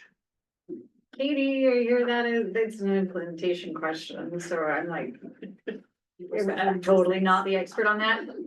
So here's what I will say. I don't think we have that many people that are signed up for paper notices today. I don't know that Just- answer, so I was Just as an FYI, This is I good. think most people are, oh, look it, we've got our team is going for it here. Lisa, Sorry to interrupt, Lisa No, Armio, go Water for it. Resources. The last time I spoke with the folks that published. just the make book- sure you're talking loud enough. Yeah, the last time I spoke up, or spoke with the person that does the public notice, I think we only had 2 recipients that received hard copy. So people are gonna be really sad Okay. about this. That's helpful information. Very helpful. Yeah. That's very helpful information. No, It makes more sense to have this be the default because it's basically already what everybody wants, so. If that's changed though, since last time, we can certainly look at that. Oh, there might be 5. Yeah. I don't think we need to look at it. Thank you, Lisa. That is very helpful, and I'll just say, I think if there's other things like that, maybe we can dispel it, because I think that makes sure that it's not really an issue Yeah. for doing it. But there was this one time, there was a bill about phone books, and I, as someone who really didn't ever want to see a phone book again, then had to hear about how for certain folks, that's the only way they can get information, so. But I appreciate not getting a phone book anymore. Similarly, your notices. Would you like us to send you a telegram? No. Okay, well, I appreciate this, folks, that we will try to keep it somewhat fun. As much as looking at all these rules is fun. So I think what I'm seeing is we can move on to Division 54. Don't say that, please. Okay.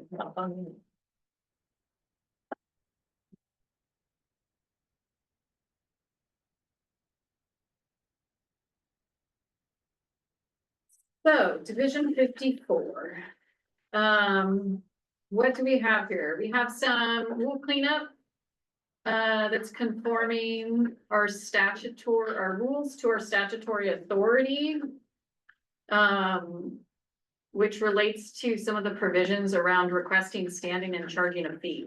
So, it's been flagged to us that there's not a statutory basis for that, and that we should be using our model rules.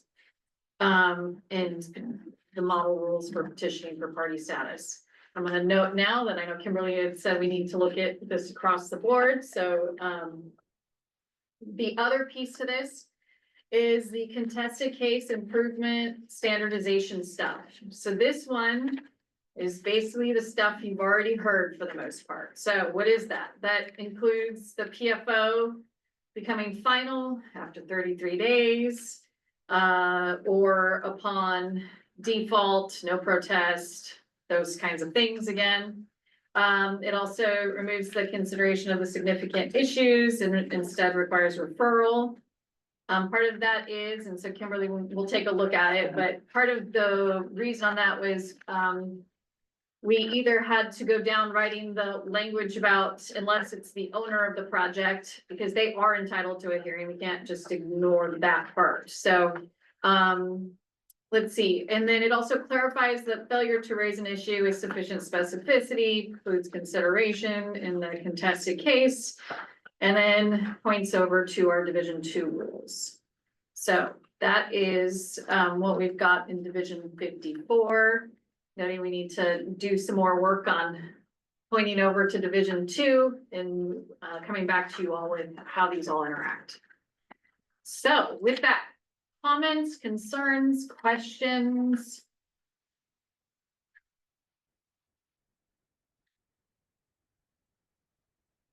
Really? Yeah, I guess I'll just flag for the group, that this is one of the rules that I think there are provisions that are inconsistent with the overlaying statute. And so we'll provide written comments that everyone can see there. Thank you. And I have one other point. I mean, I think it's clear in the language, so I'm not sure we need more language here, but I guess it's a question to the group whether folks understand that under the new directives of, I think it was 3544. So when it goes from PFO to FO, when it defaults, there's no opportunity for the department to change, like it has to be the same language. And I raise that because a lot of times we see changes. And so one, I'm raising it just so everyone's on the same page, which I'm sure we are. But two, also I'm wondering if there is an instance where the department did change something that it would be renoticed so people understand. Because I think that's been a real problem in the past where things have changed between PFO and FO without a protest. Yeah, so on 3544, so just noting that these divisions aren't implementing 3544, but if we're talking about 3544, my recollection, so I want to look to Katie and see if she agrees with this, because it's that question around implementation. Right. So the provision that says that proposed final orders will become final orders within 33 days if there is no protest. Right now, all of our programs, we have to issue a PFO, then we wait. Then we go through and write another order to make it a final order. It's very inefficient. So very excited about this 33 days thing. And so within that bill, though, it also says unless the department withdraws and reconsiders essentially the PFO, otherwise it'll become a final order. So that's what's being discussed right here. My recollection of our conversation, so we'll see if I'm on the same page, is that if we issue a PFO and then let's say 15 days later, we're like, oops, and then we withdraw it, that we would need to renotice it and restart the protest period. That we wouldn't just go and issue a PFO and then wait another 33 days and not tell anybody about it. So my understanding is if we're doing that, pulling back, we're going to renotice and restart the protest period. Is that your understanding? Generally, yes. And so we refer to it as a superseding PFO. So we don't, maybe it's different in tax, but we don't talk about withdrawing a PFO. It's in place until it's superseded. And so at that point, it follows the standard notification procedures. Okay, and is that in Division 2? It seems like it should just somewhere in this, it should be written down because we have seen instances as you're speaking about where there is a superseding PFO, but we've also seen instances where say a PFO was to deny, and then there was no protest, but there were conversations with an applicant, and then the final order was to approve, and there was no notice.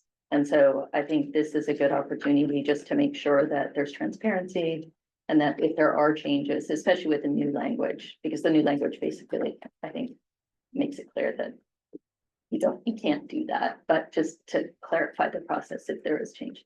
Okay, I've got that noted. Okay. We'll have to look at it as it pertains to these divisions, but also as it pertains to what the 3544.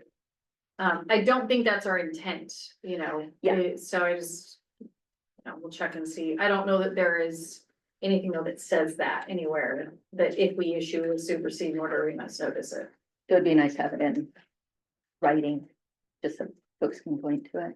Right, yeah, my understanding is we'd be following the Administrative Procedures Act, and so that should at least be, set in stone there. Okay.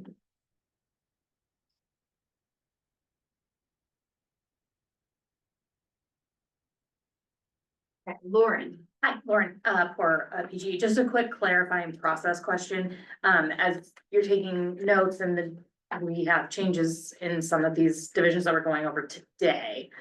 Are we gonna work linearly, so we would see those next time, or the plan is to see any changes made to the ones we're going over today? In these, I guess the 8 and 9 is, or means 8 and 9, early November if needed, you put revisit select divisions, is that where we would go back over those, or are you planning on adding them to other meetings? We may add them to other meetings. The balancing act here is remember that meeting that, we said, oh, we're having a meeting on the 14th and then we're having a meeting on the 15th. I don't think we can guarantee that we're gonna like visit what we talked about the day before, right? So there's some of that. And so I think for division, for the 50s ones that we've been talking about today, those ones probably make some sense, as well as the division 14, sorry, April, the ones that are related to hydro plus the CWRE one that relates to mapping, but is not the mapping one, right? When we talk about this is gonna be great, the 305 mapping one, and we talk about division 2, the contested case protest one, it may make sense to bring those ones in. I don't know that I want to guarantee that we'll bring in the ones that we have yet to get to, which are somewhat really unrelated to all that stuff. Okay. JR? Yeah, I was actually thinking the same thing, but I was gonna wait till the end of the meeting to discuss it, but since we're discussing it. So this is a very aggressive timeline in terms of, every other week. I mean, we're reviewing a ton of material. And some of the comments and the recommendations that'll probably come out will require, potentially council review by our individual organizations. And so if we're gonna potentially have these pop up, in addition to reviewing, as is, we probably need to discuss some process on how you'll get us notice, how we'll be able to know that this is our time to come with our concerns or recommendations on any revisions, because, that's my only concern is flow of comment management, so. So, let's see what you all think about this. So the only reason I'm thinking that 52, 53, 54, it would be reasonable to bring it back next week is, and then 14, is in part because we noted that nexus between those. The other ones, we should just maybe plan on sticking to schedule and then saying we'll come back to them. So you can, because we're gonna give you time to also submit, written comments. So us revisiting these every single meeting, well, you're still potentially gonna be submitting comments to your points. So you have time to actually consult with so I think maybe just so people can plan, maybe we plan on not revisiting with the exception that I just noted. And really that exception I just noted is about us being able to make those ties that you were asking us to make in division 2 and how they relate to 53 and 54 and 52. So I do not expect you all to have your final thoughts on all of these divisions next week, right? It's more just, we'll revisit it in the sense of making the ties for you all together on those. Does that help? And then we'll plan on doing the revisiting at the end. So that way you all have time to provide us with feedback. We have time to review it and actually say, hey, here's what we think. Does that work? And you know what? If it doesn't, if we try it and it doesn't, then we'll change, right? And be flexible. Because I do want to acknowledge the timeline is aggressive. We're feeling it on our side. And I know you all are feeling it, which is why we're trying to get these rules out, is the first draft out as quickly as possible. Okay. Austin. Yeah, I have a question regarding the PFO discussion we're having. In the past, the department has incorporated minor corrections in the final order without a superseding PFO. So I'm curious how you'll be dealing with minor typos or errors in PFOs that need to be corrected? And does the superseding, does it require a superseding PFO and the restart of a comment period, or how are we going to deal with the minor typos or errors in PFOs? Austin, the answer is we're not gonna make them anymore. No, I'm kidding. Yes, we have to issue a superseding PFO. So, it will be important through the process. So I make that joke. I'm not trying to be flippant, but, is that we, have the initial review process on many of these processes. Folks should really be looking there to try to catch as much as possible. And then, yes, on the PFO, we would need to reissue. So there is not going to be a process for us to do these minor kinds of corrections. My understanding. Yep. But does that meet the goal of trying to keep the backlog from happening? It does, in the sense that, we will not be having to redraft PF or final orders, right? We're basically doing double the work right now. And so if you can get 90% of those, I don't know what's happening here, folks. Sorry, my battery's dying. Okay. Mindy's helping me. If 90% of the ones go from PFO to FO without us having to do anything else, that is a big time savings for us. So. Okay.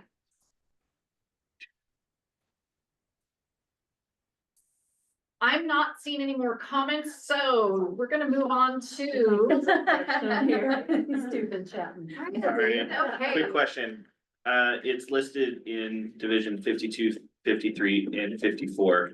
And since we have 54 in front of us, it's at the very beginning that the rules will be in effect for proposed final orders issued on or after April 1, 26, and then the rules in effect prior to April 1st for proposed final orders that were issued prior to. Is it the department's plan, I guess, to have 2 division 52 rules posted, 2 division 53 rules posted, and 2 division 54 rules posted? So that's how it already works today. And Okay. no, we don't have, there's the official one that's, in effect, but we do keep. Laura, I hope we're keeping it up to date. So she's making a note. She's like, oh gosh, we got to make sure we're posting it. We do have on our rulemaking website all the prior versions of rule notices. And so you can go back, in worst case, you can ask our caseworkers for them. But that is actually, we're making it really clear.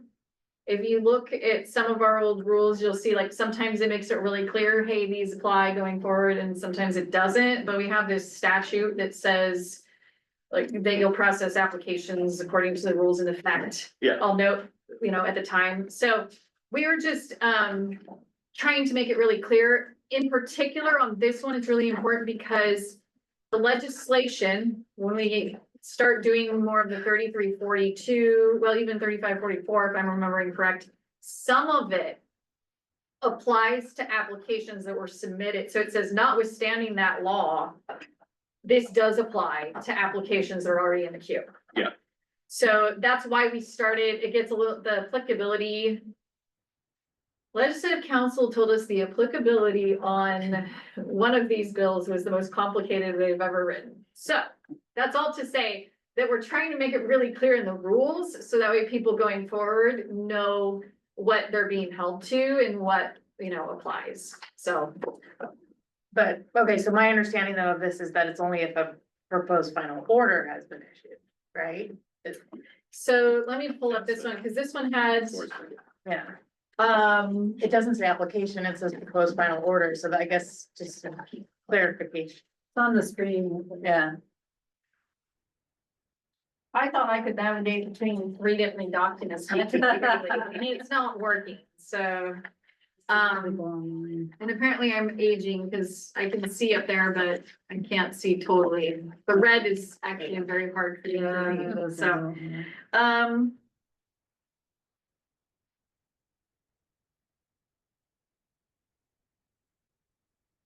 Yes, so this one I think is written a little differently than 52 and 53. Because, and Jesse, I'm gonna see if you're there, because I know Jesse and I went back and forth on all of these things. If I'm remembering correctly, it's because of the contested case provisions, and I think this is the one. Yeah, this is the one that has that issue where it doesn't conform to statute. And we were like, now we wanna fix the fact that it really concerns us that there's not a statutory basis for that one rule. That's my recollection, but I'll see if, I don't know if Jesse's still on. We'll see if he can confirm that or not. Yeah, so the applicability on this one has to do with the fact that we're as compared to 52 and 53, where we're making some changes that are hooked into 3342 and its applicability provisions. The changes here have to do pretty much strictly with contested case process and the filing of the proposed final order, the issuance of that forward through the contested case process. And so because this isn't particularly related to 3342, it's just being done both for some efficiency purposes and to try to comply with existing statutes. That's why we're setting this one based on whether or not a PFO has been issued before or after, because if it's already been issued, if it's issued prior to April 1, we may be someplace midstream in a contested case process already or a protest process. And so it's a cleaner division here to just set this with PFOs issued after April 1st when the rules go into effect. Thank you. Did that answer your question? Yeah, no, I was just curious why the difference. Yeah, and so the other ones have the electronic notice, for example, and some of those front end things that don't quite make sense to do it at that point in the process. Okay.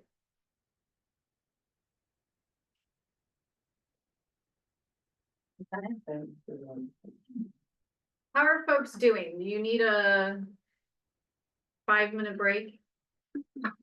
Is everybody good? Everybody's good. Okay, so so Katie's asking because she wants a snack. Okay, so so I'll say for everybody, if you need to stand up, if you need a snack, feel free to do that, use the restroom. But this group, I can see it in your eyes, you want to keep moving, so we'll keep moving.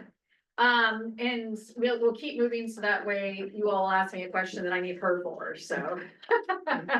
Okay, so moving on to our next division here, 320.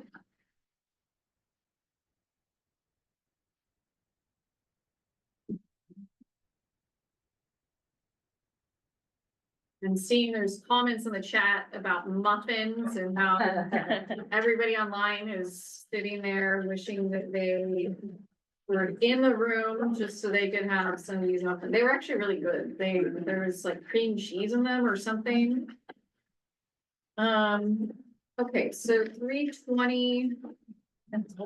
Let me just find my summary here. Yeah, I don't see a 320.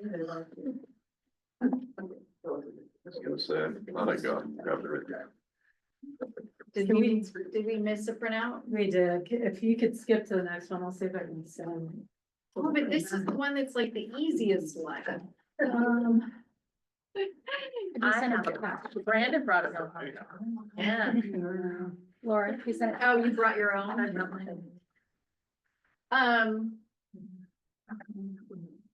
Laura, are you printing? I was instructed to send it to I support, Cassidy. Okay. I support Morganton. All right, so Stop sharing. for folks, we will come back to that one. As much as that was the one I was really excited to do, because it's, well.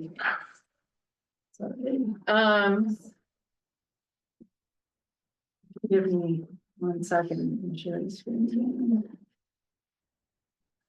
Okay, 325 is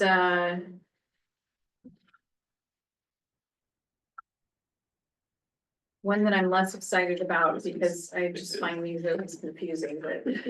Sorry.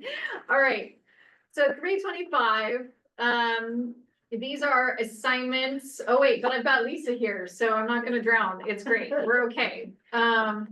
So we've got assignments of a water right permit. Lisa, you can always come back here since I don't think anybody else is showing up, by the way, so.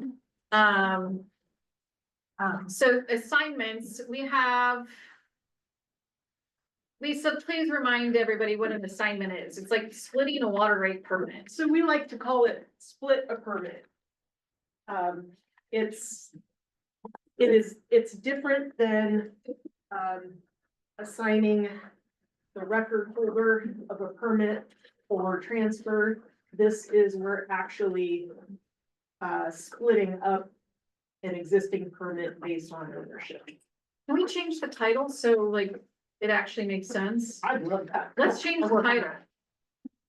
Let's work on getting, so when you all see this next, you'll see a different title that actually makes sense to everybody. Because I see assignments and I'm always confused, so.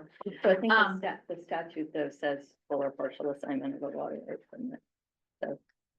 That's but, okay. yeah, just- We'll figure yeah, something we can- out, but it always confuses me, so. And anyways, Yeah. I assume it confuses other folks too. Okay, so. This one has tendrils with House Bill 3342 and 3544 again. So it's implementing electronic sending of documents, the proposed final order and draft replacement permits are to become final if no protest is received within that 33 days again. It points the contested case process that's in Division 2 that's tied with House Bill 3544. And it's ensuring mailing of notice in accordance with the Administrative Procedures Act. That's that 183415. It says we'll send it via certified or registered mail. It's also, so that was on the implementation of the bills. It's also doing some process improvements. So that mapping standardization that it's pointing to Division 305, which is going to be the new mapping standards that are across the board. It's doing some clarifications of statutory citations, adding greater clarity around the information that's needed in the application. And then it's making some improvements about how we describe completion dates. And then it also does some alignment of the definition of injury with one of our other rules. And because we are trying to be more efficient here, we'll have the initial review process, and this goes to that question I heard earlier about making sure we're getting things right, you know, and so it's adding you'll get the draft replacement permits at the initial review stage.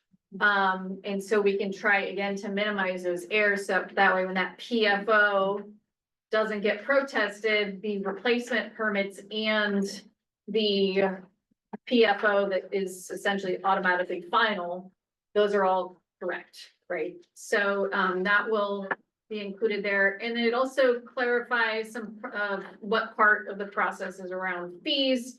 And let's see, it does some additional rule cleanup relating to standardizing the terminology. I think it says water rights in there, or it just says permit, and we've added water right permit. So I know you all are very concerned about that change, but there's some of those things in there along with grammatical edits. Okay, so April. Oh, okay. Didn't think you were. So we are on 325, right? 325. Going back to previous comments, we're gonna talk about Division 305 at the next meeting, so I'm looking at page 4, 690, 325, 0050, map requirements. So this refers to 305, which we'll talk about next time, and then it states that this is in addition. So I feel like there's probably some duplication or overlap with 305 for next week that might be good to revisit. But then I also noted on page 5, midway to the existing language that's not proposed to be changed references a certified water rights examiner stamp and signature. An electronically generated stamp or seal is acceptable provided the signature is original. So this goes back to the comments that other folks made earlier about ensuring that a CWRE submission could be done fully electronically, if I may paraphrase some of the comments. And this would seem to imply that, well, a few things. One, that this existing language seems to imply, the way I read it, that you could have an electronically generated stamp, but you must have signed it with a wet signature.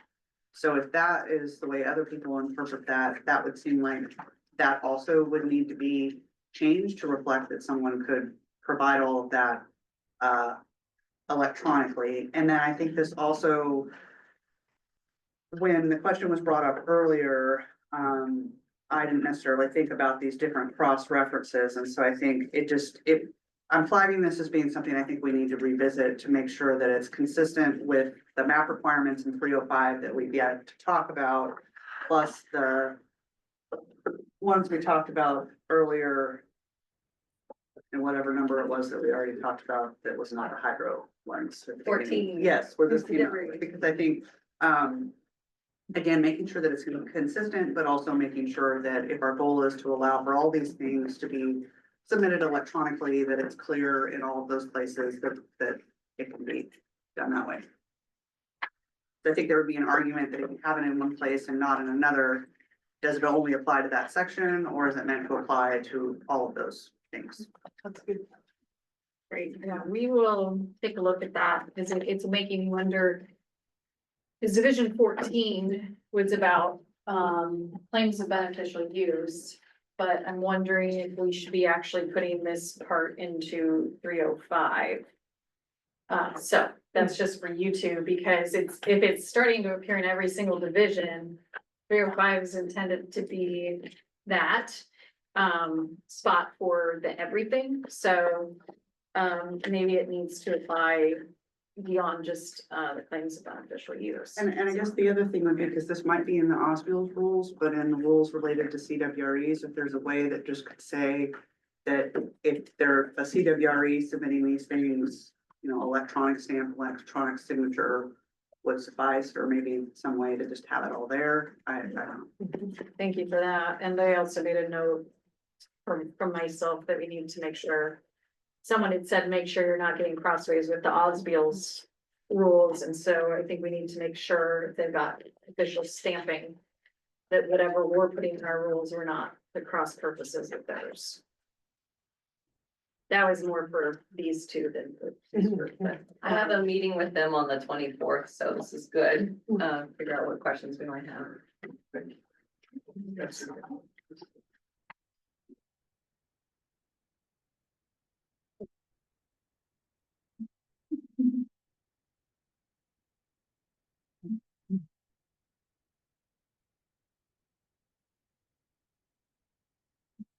So, one thing I want to acknowledge through this, because, we're tackling so many of these rules and some of these rules are very old, is there's always that balancing act, which we may or may not have struck, of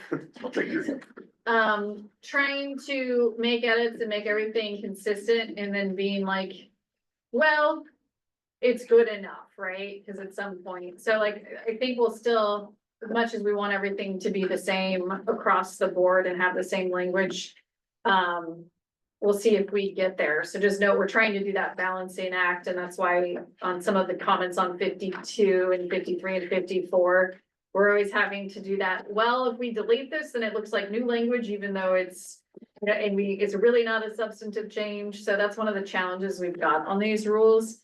But I appreciate that you all are like, let's make these rules perfect. So this has been great to hear on that end. So Division 325, were there other comments on this one? We got April's. I'm not seeing hands up on the screen. I'm not seeing any tents. Is that what they're called? Tents? Mhm. Oh, okay. Yeah. Like new public tent. Okay, all right. Well, let's move on. Thank you all for that. You wanna go back to 320 then? And let's go to 320 now.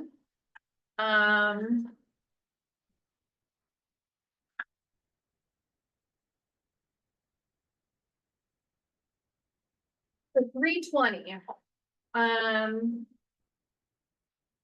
I don't know why this division exists, I'll be honest with you. So when you hear my description, well, you read it already.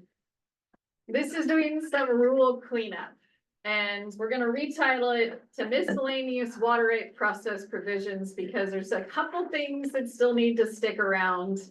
But the part that at least I find interesting is that some of these rules are verbatim in other rules. And it's like, why do we have these twice? I don't understand.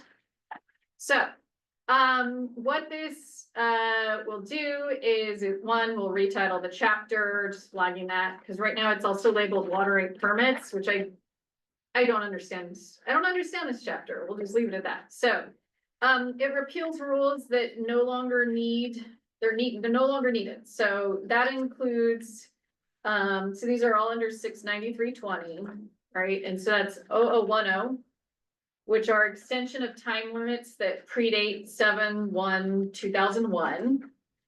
So Michael, I'm flagging that for you, because I think that would tie into like the whole muni thing from long ago. 690, 320, 0050, which is temperature control, which is duplicated in division 330, 0030. So I don't know why we've got two of the same. Goes to my confusion here. The same issue is for the next one for 70, so 320/70. Primary and supplemental water rates is duplicated in 330/0040. So we're repealing it here in 320. And then we're also proposing to repeal 320/0020 for cancellation of a permit. Because it's inconsistent with the statute. And doesn't really seem to add anything, other than being inconsistent. And the statutes are, that deal with cancellation of permits. I think we've listed them in our summary there, but it's inconsistent with those. Let's see, yeah, it's inconsistent with those statutes. So the other piece that it does is then tie into those mapping standards for incremental perfection of municipal water rates. So that's what that one does. Kimberly. Anyone else? No, there's nobody Okay. else yet. So just a couple of points. So on the extension of time, if you look, and I didn't have time to compare the 315, so maybe it's in there, but if you look at page 2,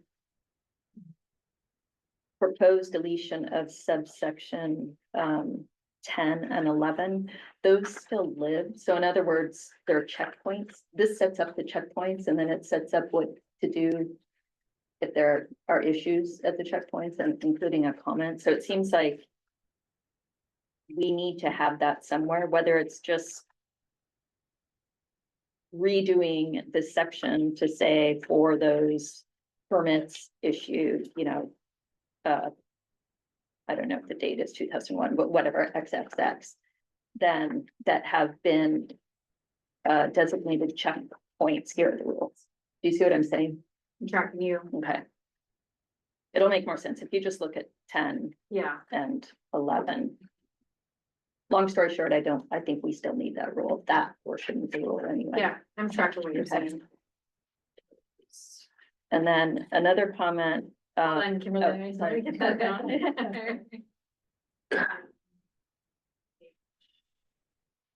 Michael, you know what I'm talking about, right? In other words, there are these longer extension of time that have. Which section are you? And so I'm on page 2, subsection 10 Mhm. and 11. It's for those checkpoints. Yeah, so we'll take a look at it. What I don't know is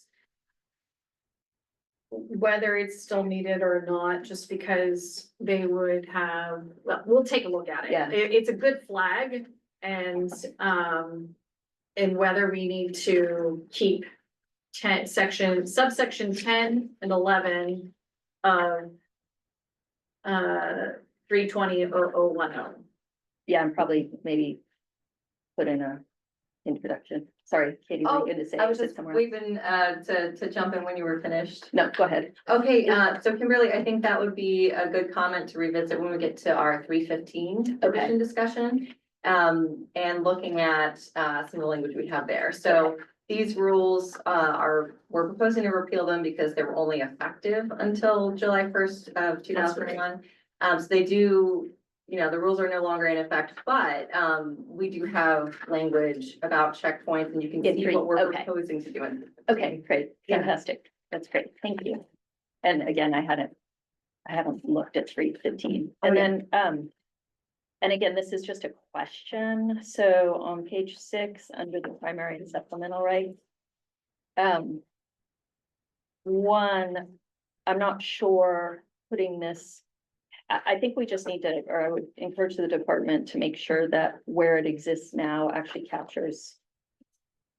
Is the proper place. And then also, I just want to make sure this language that under 3 that says where where more than one right exists, water shall be used from primary source so long as there's sufficient quantity to satisfy the terms of the permit or certificate. That's really important language that I think comes up a lot. And so I don't know if it makes sense. Again, I'm not sure it makes sense in the other section it's found in. But I guess I would reserve, we should maybe chat about it in the definitions. Are we still on 0070? Or We're on page 6. Yes, we're on 0070. Yeah, number 3. Number 3. So you think that it should not, because it's getting repealed here, because it's already in 330. But isn't 330 having to do with certification? In other words, I think some of the things in 330 are maybe in the wrong spot. I just want to make sure we don't lose some of this language and that it's in the right spot. And so I think that's maybe why there was this sort of bucket of random things, because the state needed a place to put them in, even though they're in other places and are duplicative, those places maybe aren't as clear to folks who are trying to find this stuff. Yeah, and that's a great comment. So we looked at if we would try and propose 330 to be part of this rulemaking, and we realized just the amount of time, the amount of other divisions we needed to get through. There was enough with 330 that we thought could use clarification. So to your point, I think, it says water rights certificates, but it does include some other elements that we might look at a little more broadly. So it's not the best named division either. Right. But we were not bringing it into scope, just given everything else we need to do. Laura, can we retitle? We can retitle things without doing making, correct? Divisions. The divisions? Yeah. So, maybe we need to look and see whether 330 is titled correct. These titles are making me crazy too, so like, we probably need to check and see whether the titling is correct. And then I think what I'm hearing from you, Kimberly, is not just the title of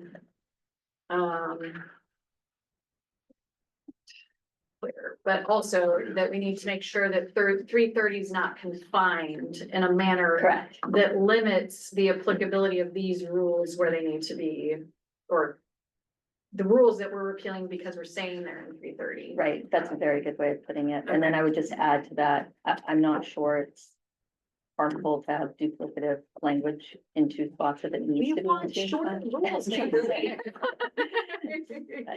Anyway. Our rules are just, there's too many of them. Sorry, I say that just because I get such joy when I can delete something, because it's so rare we can delete things, but well, it's noted and we'll see, that, 330 has the scope, needed to.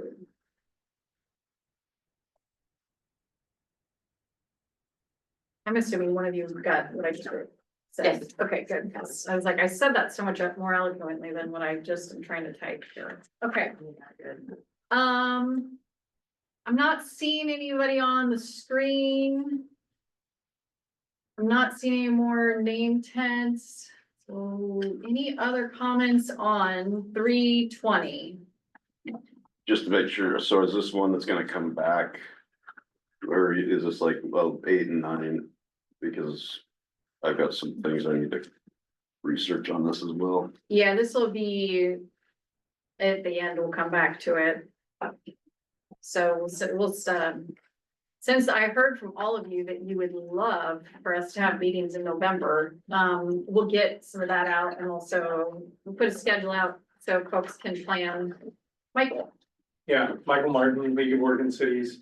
I mean, I'm just seeing what you have here in the interest of duplication.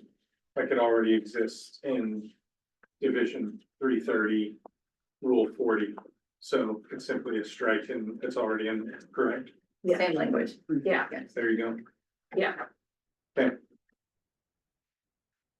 So we'll make sure that 330, like the applicability part of it doesn't narrowly confine it, but I think. So we'll do our due diligence to make sure, but yeah, the actual rules, sections, they're the same thing. Did that make sense, Michael? What our concern was? I understand what you're Okay. saying. Okay, Yeah. great. Okay. April. So I guess, yes, just I think maybe more for the benefit of other folks as well as in my own brain, without having an opinion on it, I think kind of understanding this is that the proposed deletion in 320-0070 is the same language that's in 690, 330, 0040. It has the same subheading, primary and supplemental rights, but the distinction is that Division 330 is specific to water rights certificates, whereas 320, the title is specific to water right permits, if I'm doing that, and that's mostly for other folks. And then the other thing is,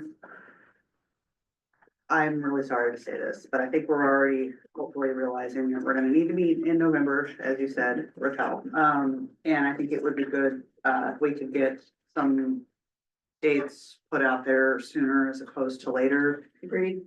And I think it would be beneficial, for us to have more than a week between the meeting at the end of October and that November meeting, particularly if we're gonna use that time to kind of reflect on all the rule changes as a whole.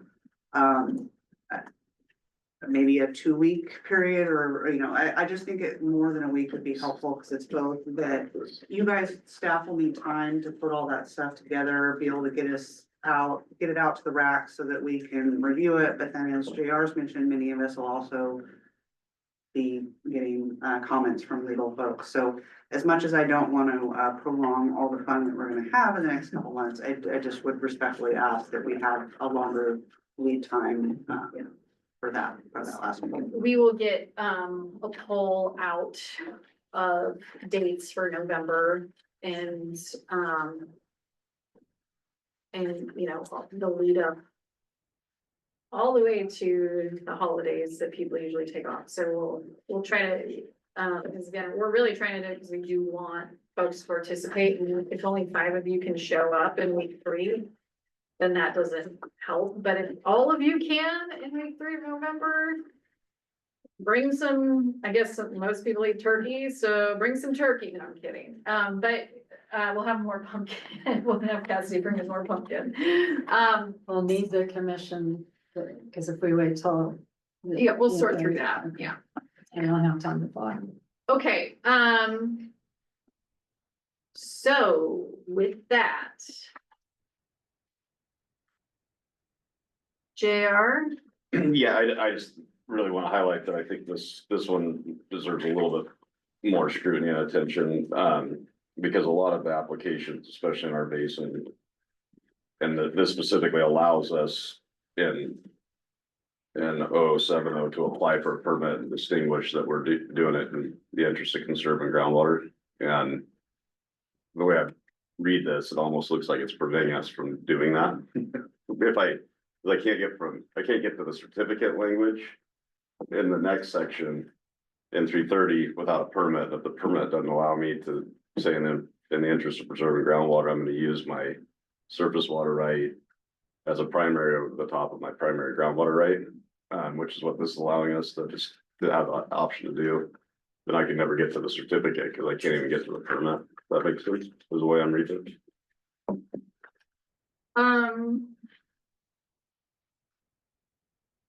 It says if requested by the applicant, a permit may be issued, which describes a surface water source as supplemental to a groundwater right and shall provide that with any interest in conserving groundwater. where are you reading from? Sorry, Struggling. yeah, 070, Sub 3, 3? yeah. Okay.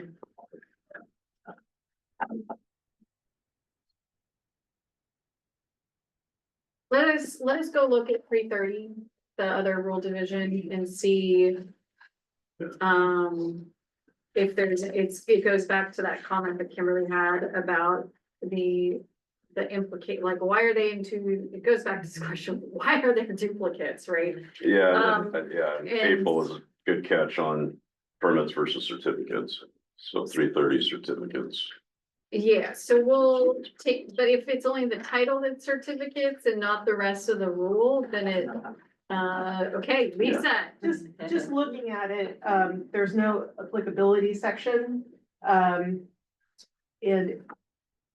quick glance, it doesn't look like there's anything That confines it. confines it, so we might be okay, but So, and we just need to, we're gonna title that section miscellaneous water rate process and provisions 2. No, I'm kidding. We'll figure it out, but okay, we'll take a look at it because it seems like a very artificial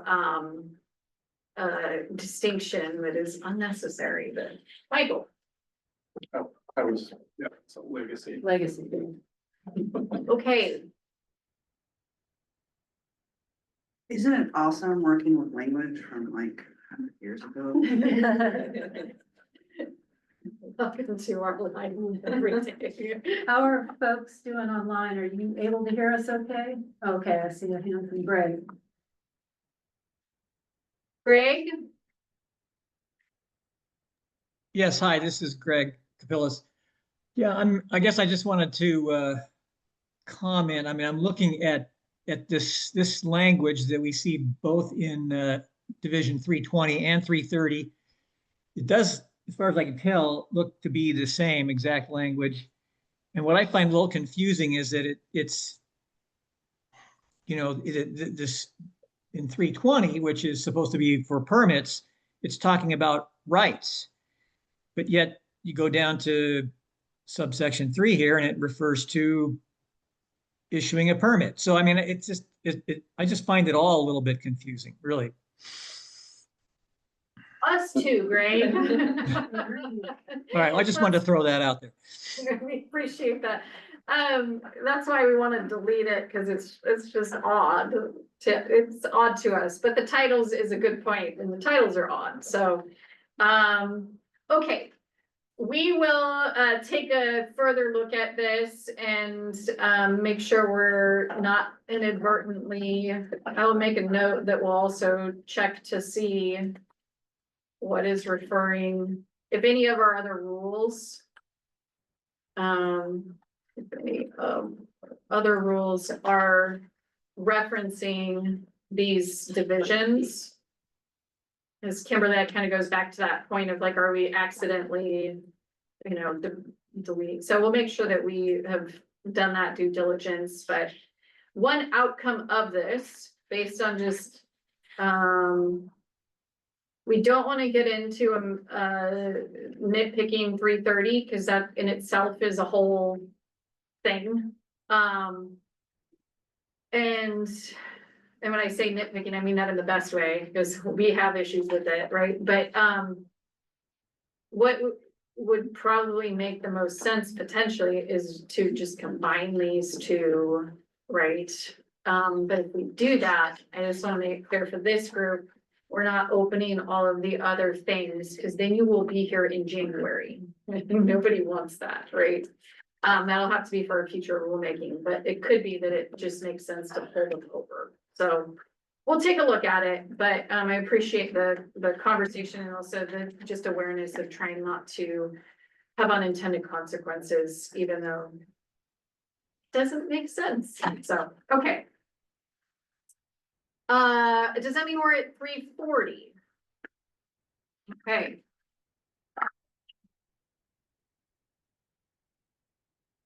$340.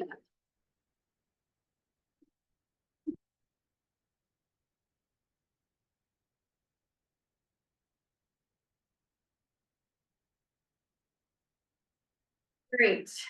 So this is, 340 is another one of those miscellaneous things, sections. And the changes that we're focusing on are in the limited licenses and the, what we call the E2 process, which is the expedited use of stored water permit process. You say that well, okay. I have to keep looking to these two as the experts here. And I want to acknowledge up front, there is another division or another section of rule that we're not addressing this go around that does need rule updates. And that's because it's going to be addressed next year as part of a different rulemaking that our field services division will be leading. And that is related to exempt uses, right? So there's been a lot of changes over exempt uses. That whole rule needs to be updated.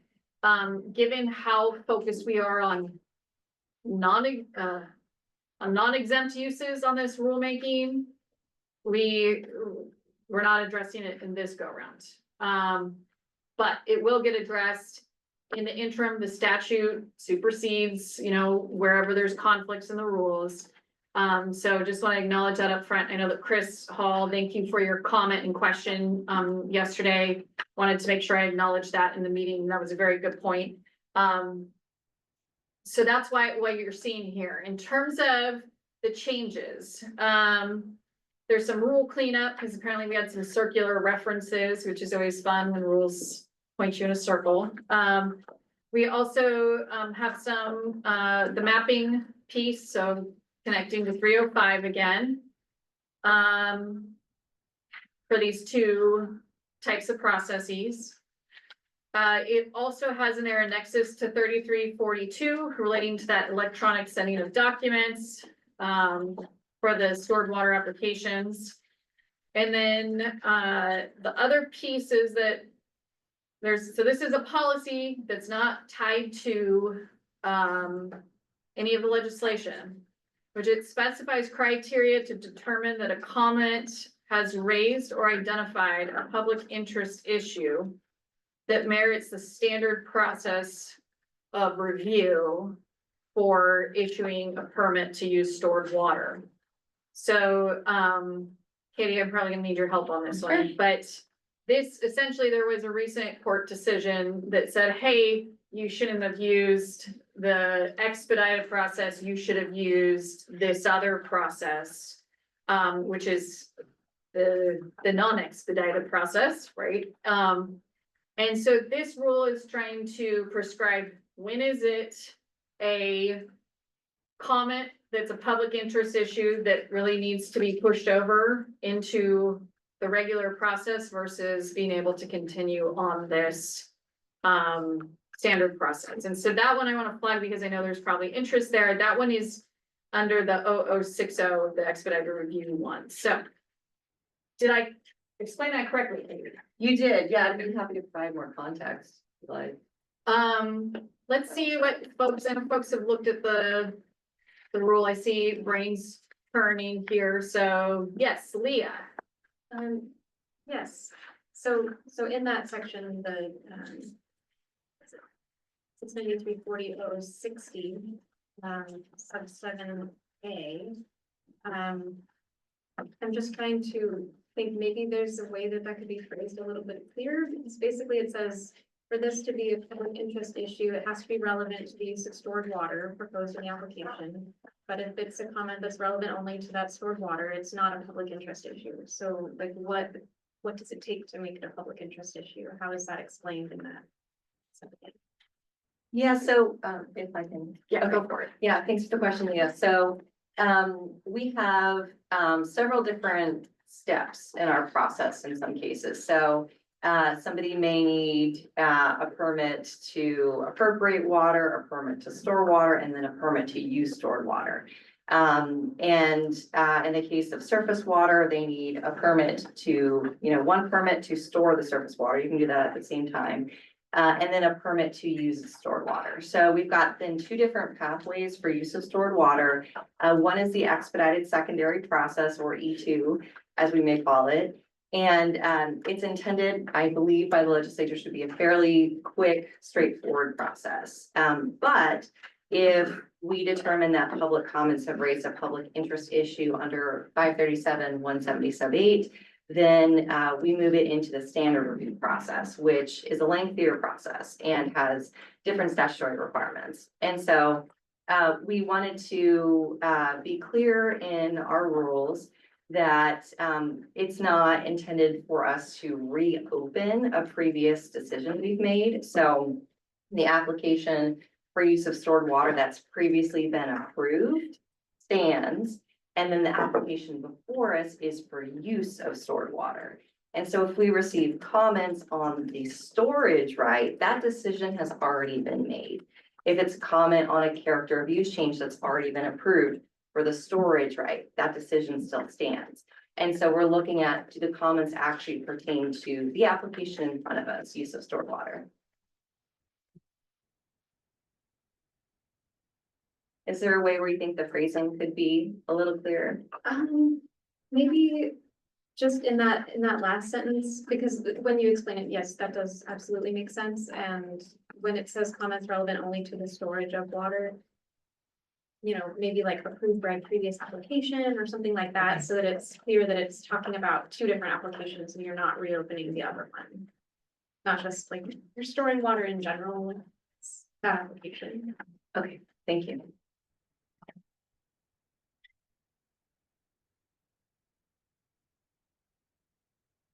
Thank you. Other comments on this one? Yes, Kimberly. Yeah, this is one of those, I'm looking at the limited license rules, and I think this is one of those rules where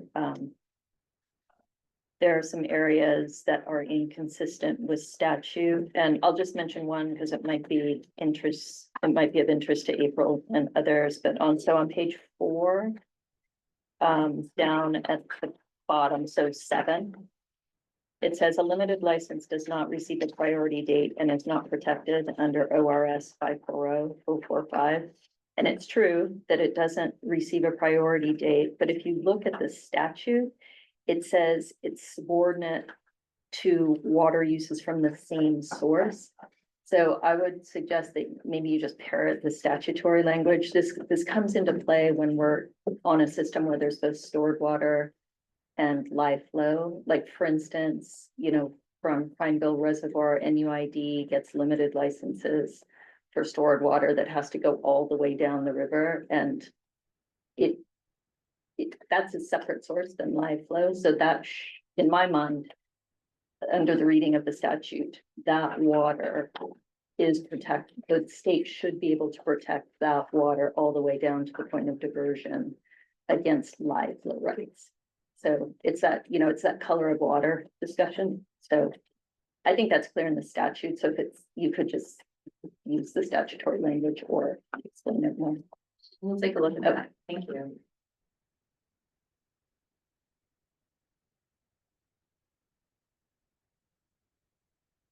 Other comments on 340?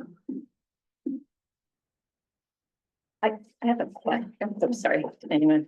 No. I have a question. I mean, I'm curious what other folks think. Again, this is unlimited license.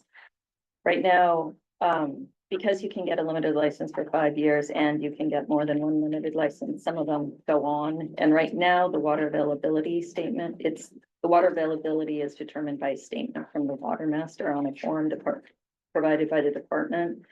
And given we have a water availability model, it seems like that's online and easily accessible. To me, it seems like we should be looking at that. And I don't know if other folks have thought on that, but.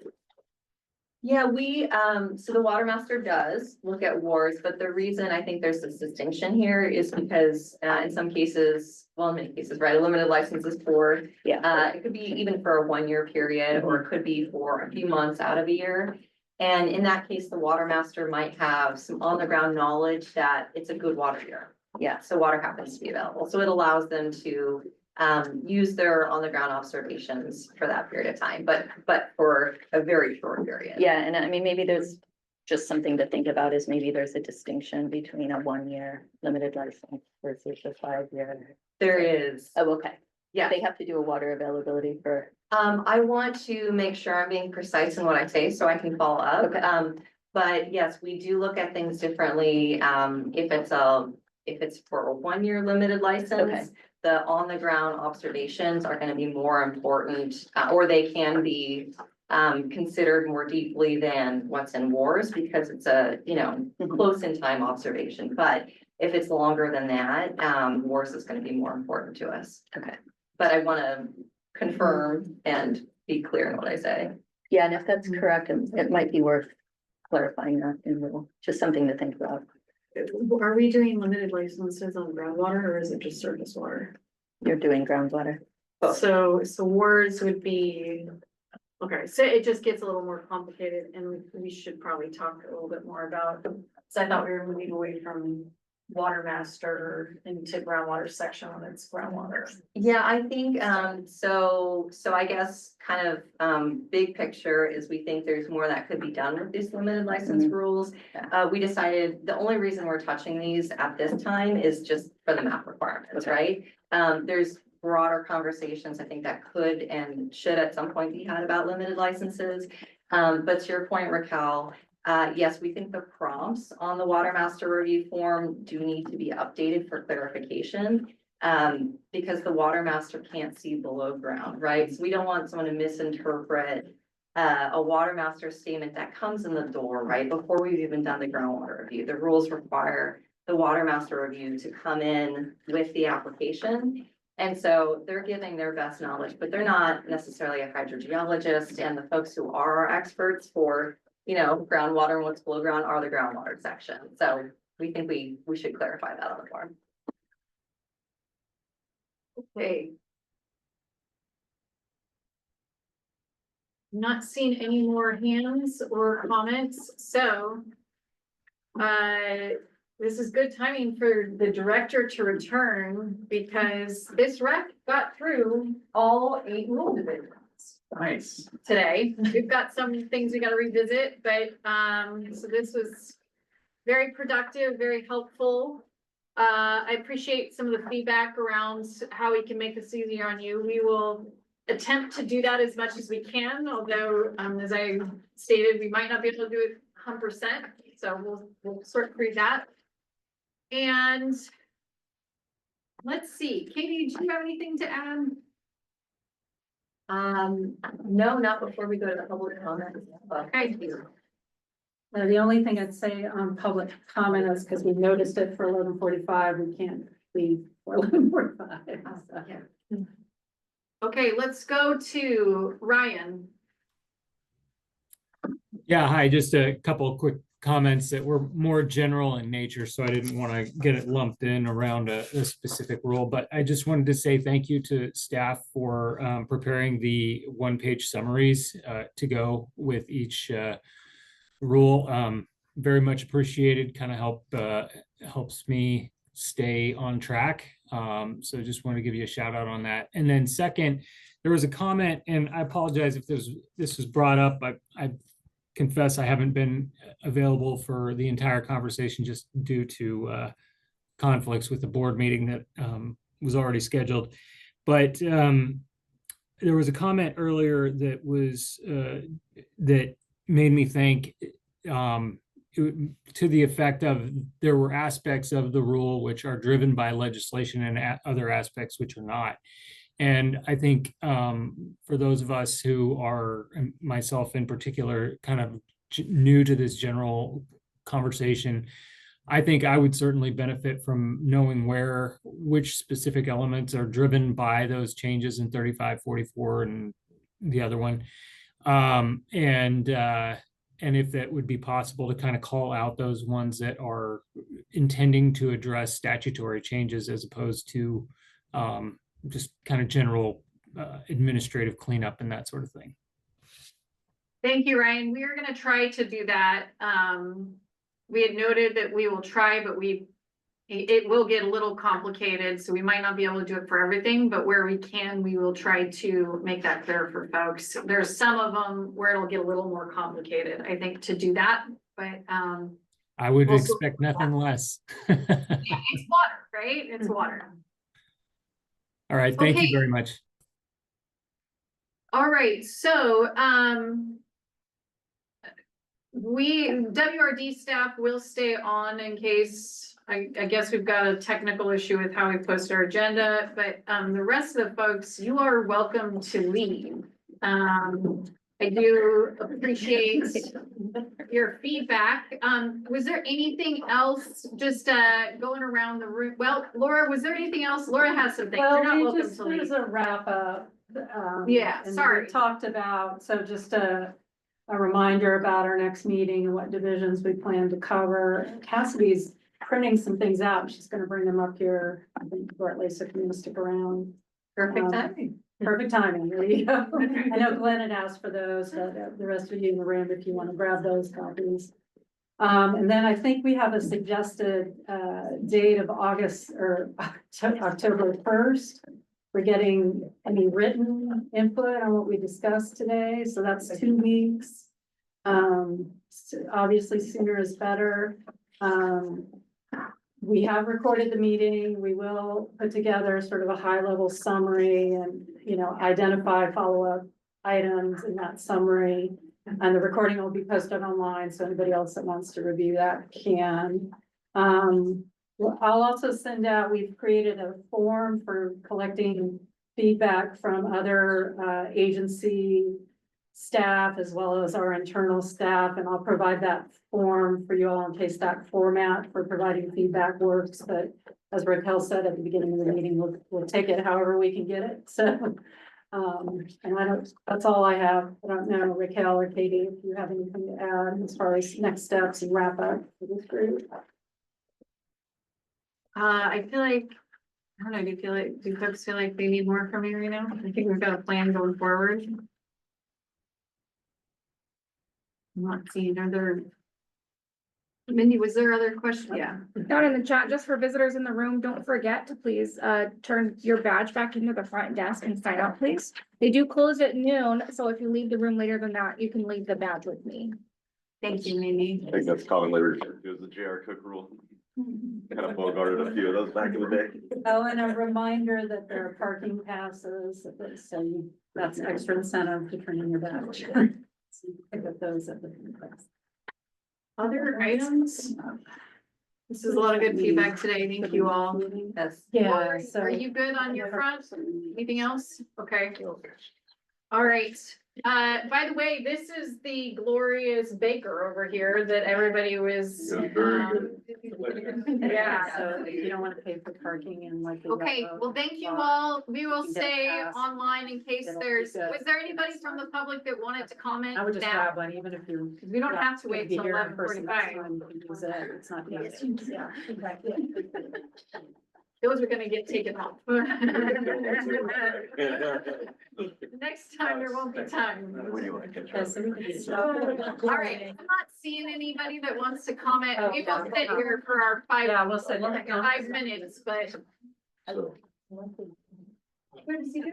just FYI, since you're the host, you can sign. Okay. Good discussion. It's held by President. Yeah. What's that? All right, here. And I was like, what about the other? I would give it a five. No, no. No, that's. I go off that. I was. I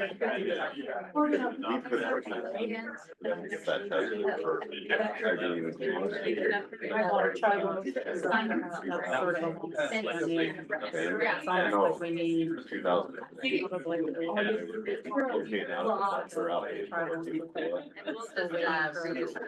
Yeah.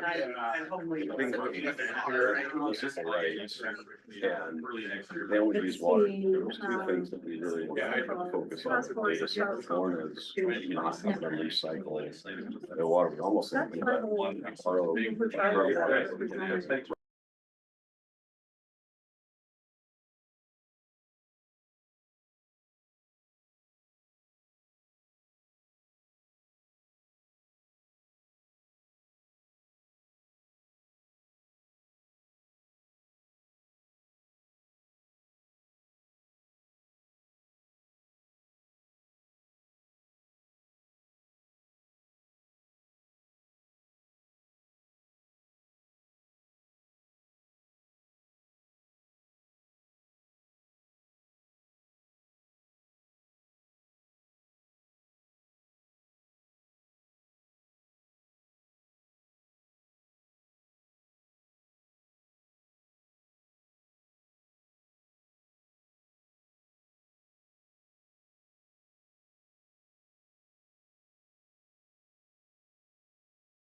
For the record, in the chat, we have Genevieve Hubert that says, thank you for an efficient meeting. I also have appreciated the one pagers at the front of each division update need to sign off. Can you stop? Okay. Next week's grass. All right, so I think, is there anybody else that wants to comment? I just sent a message in the chat. Oh, I see, yeah, would you be able to send Take care. Yeah, that's great. You're going to Denmark? Yeah, I got to talk. We only have 6 people left. Okay, then let's go ahead and note, we're gonna close down. Thank you all. Oh, wow. Is this a legislative? Yeah. Am I good to stop recording? Yes, thank you.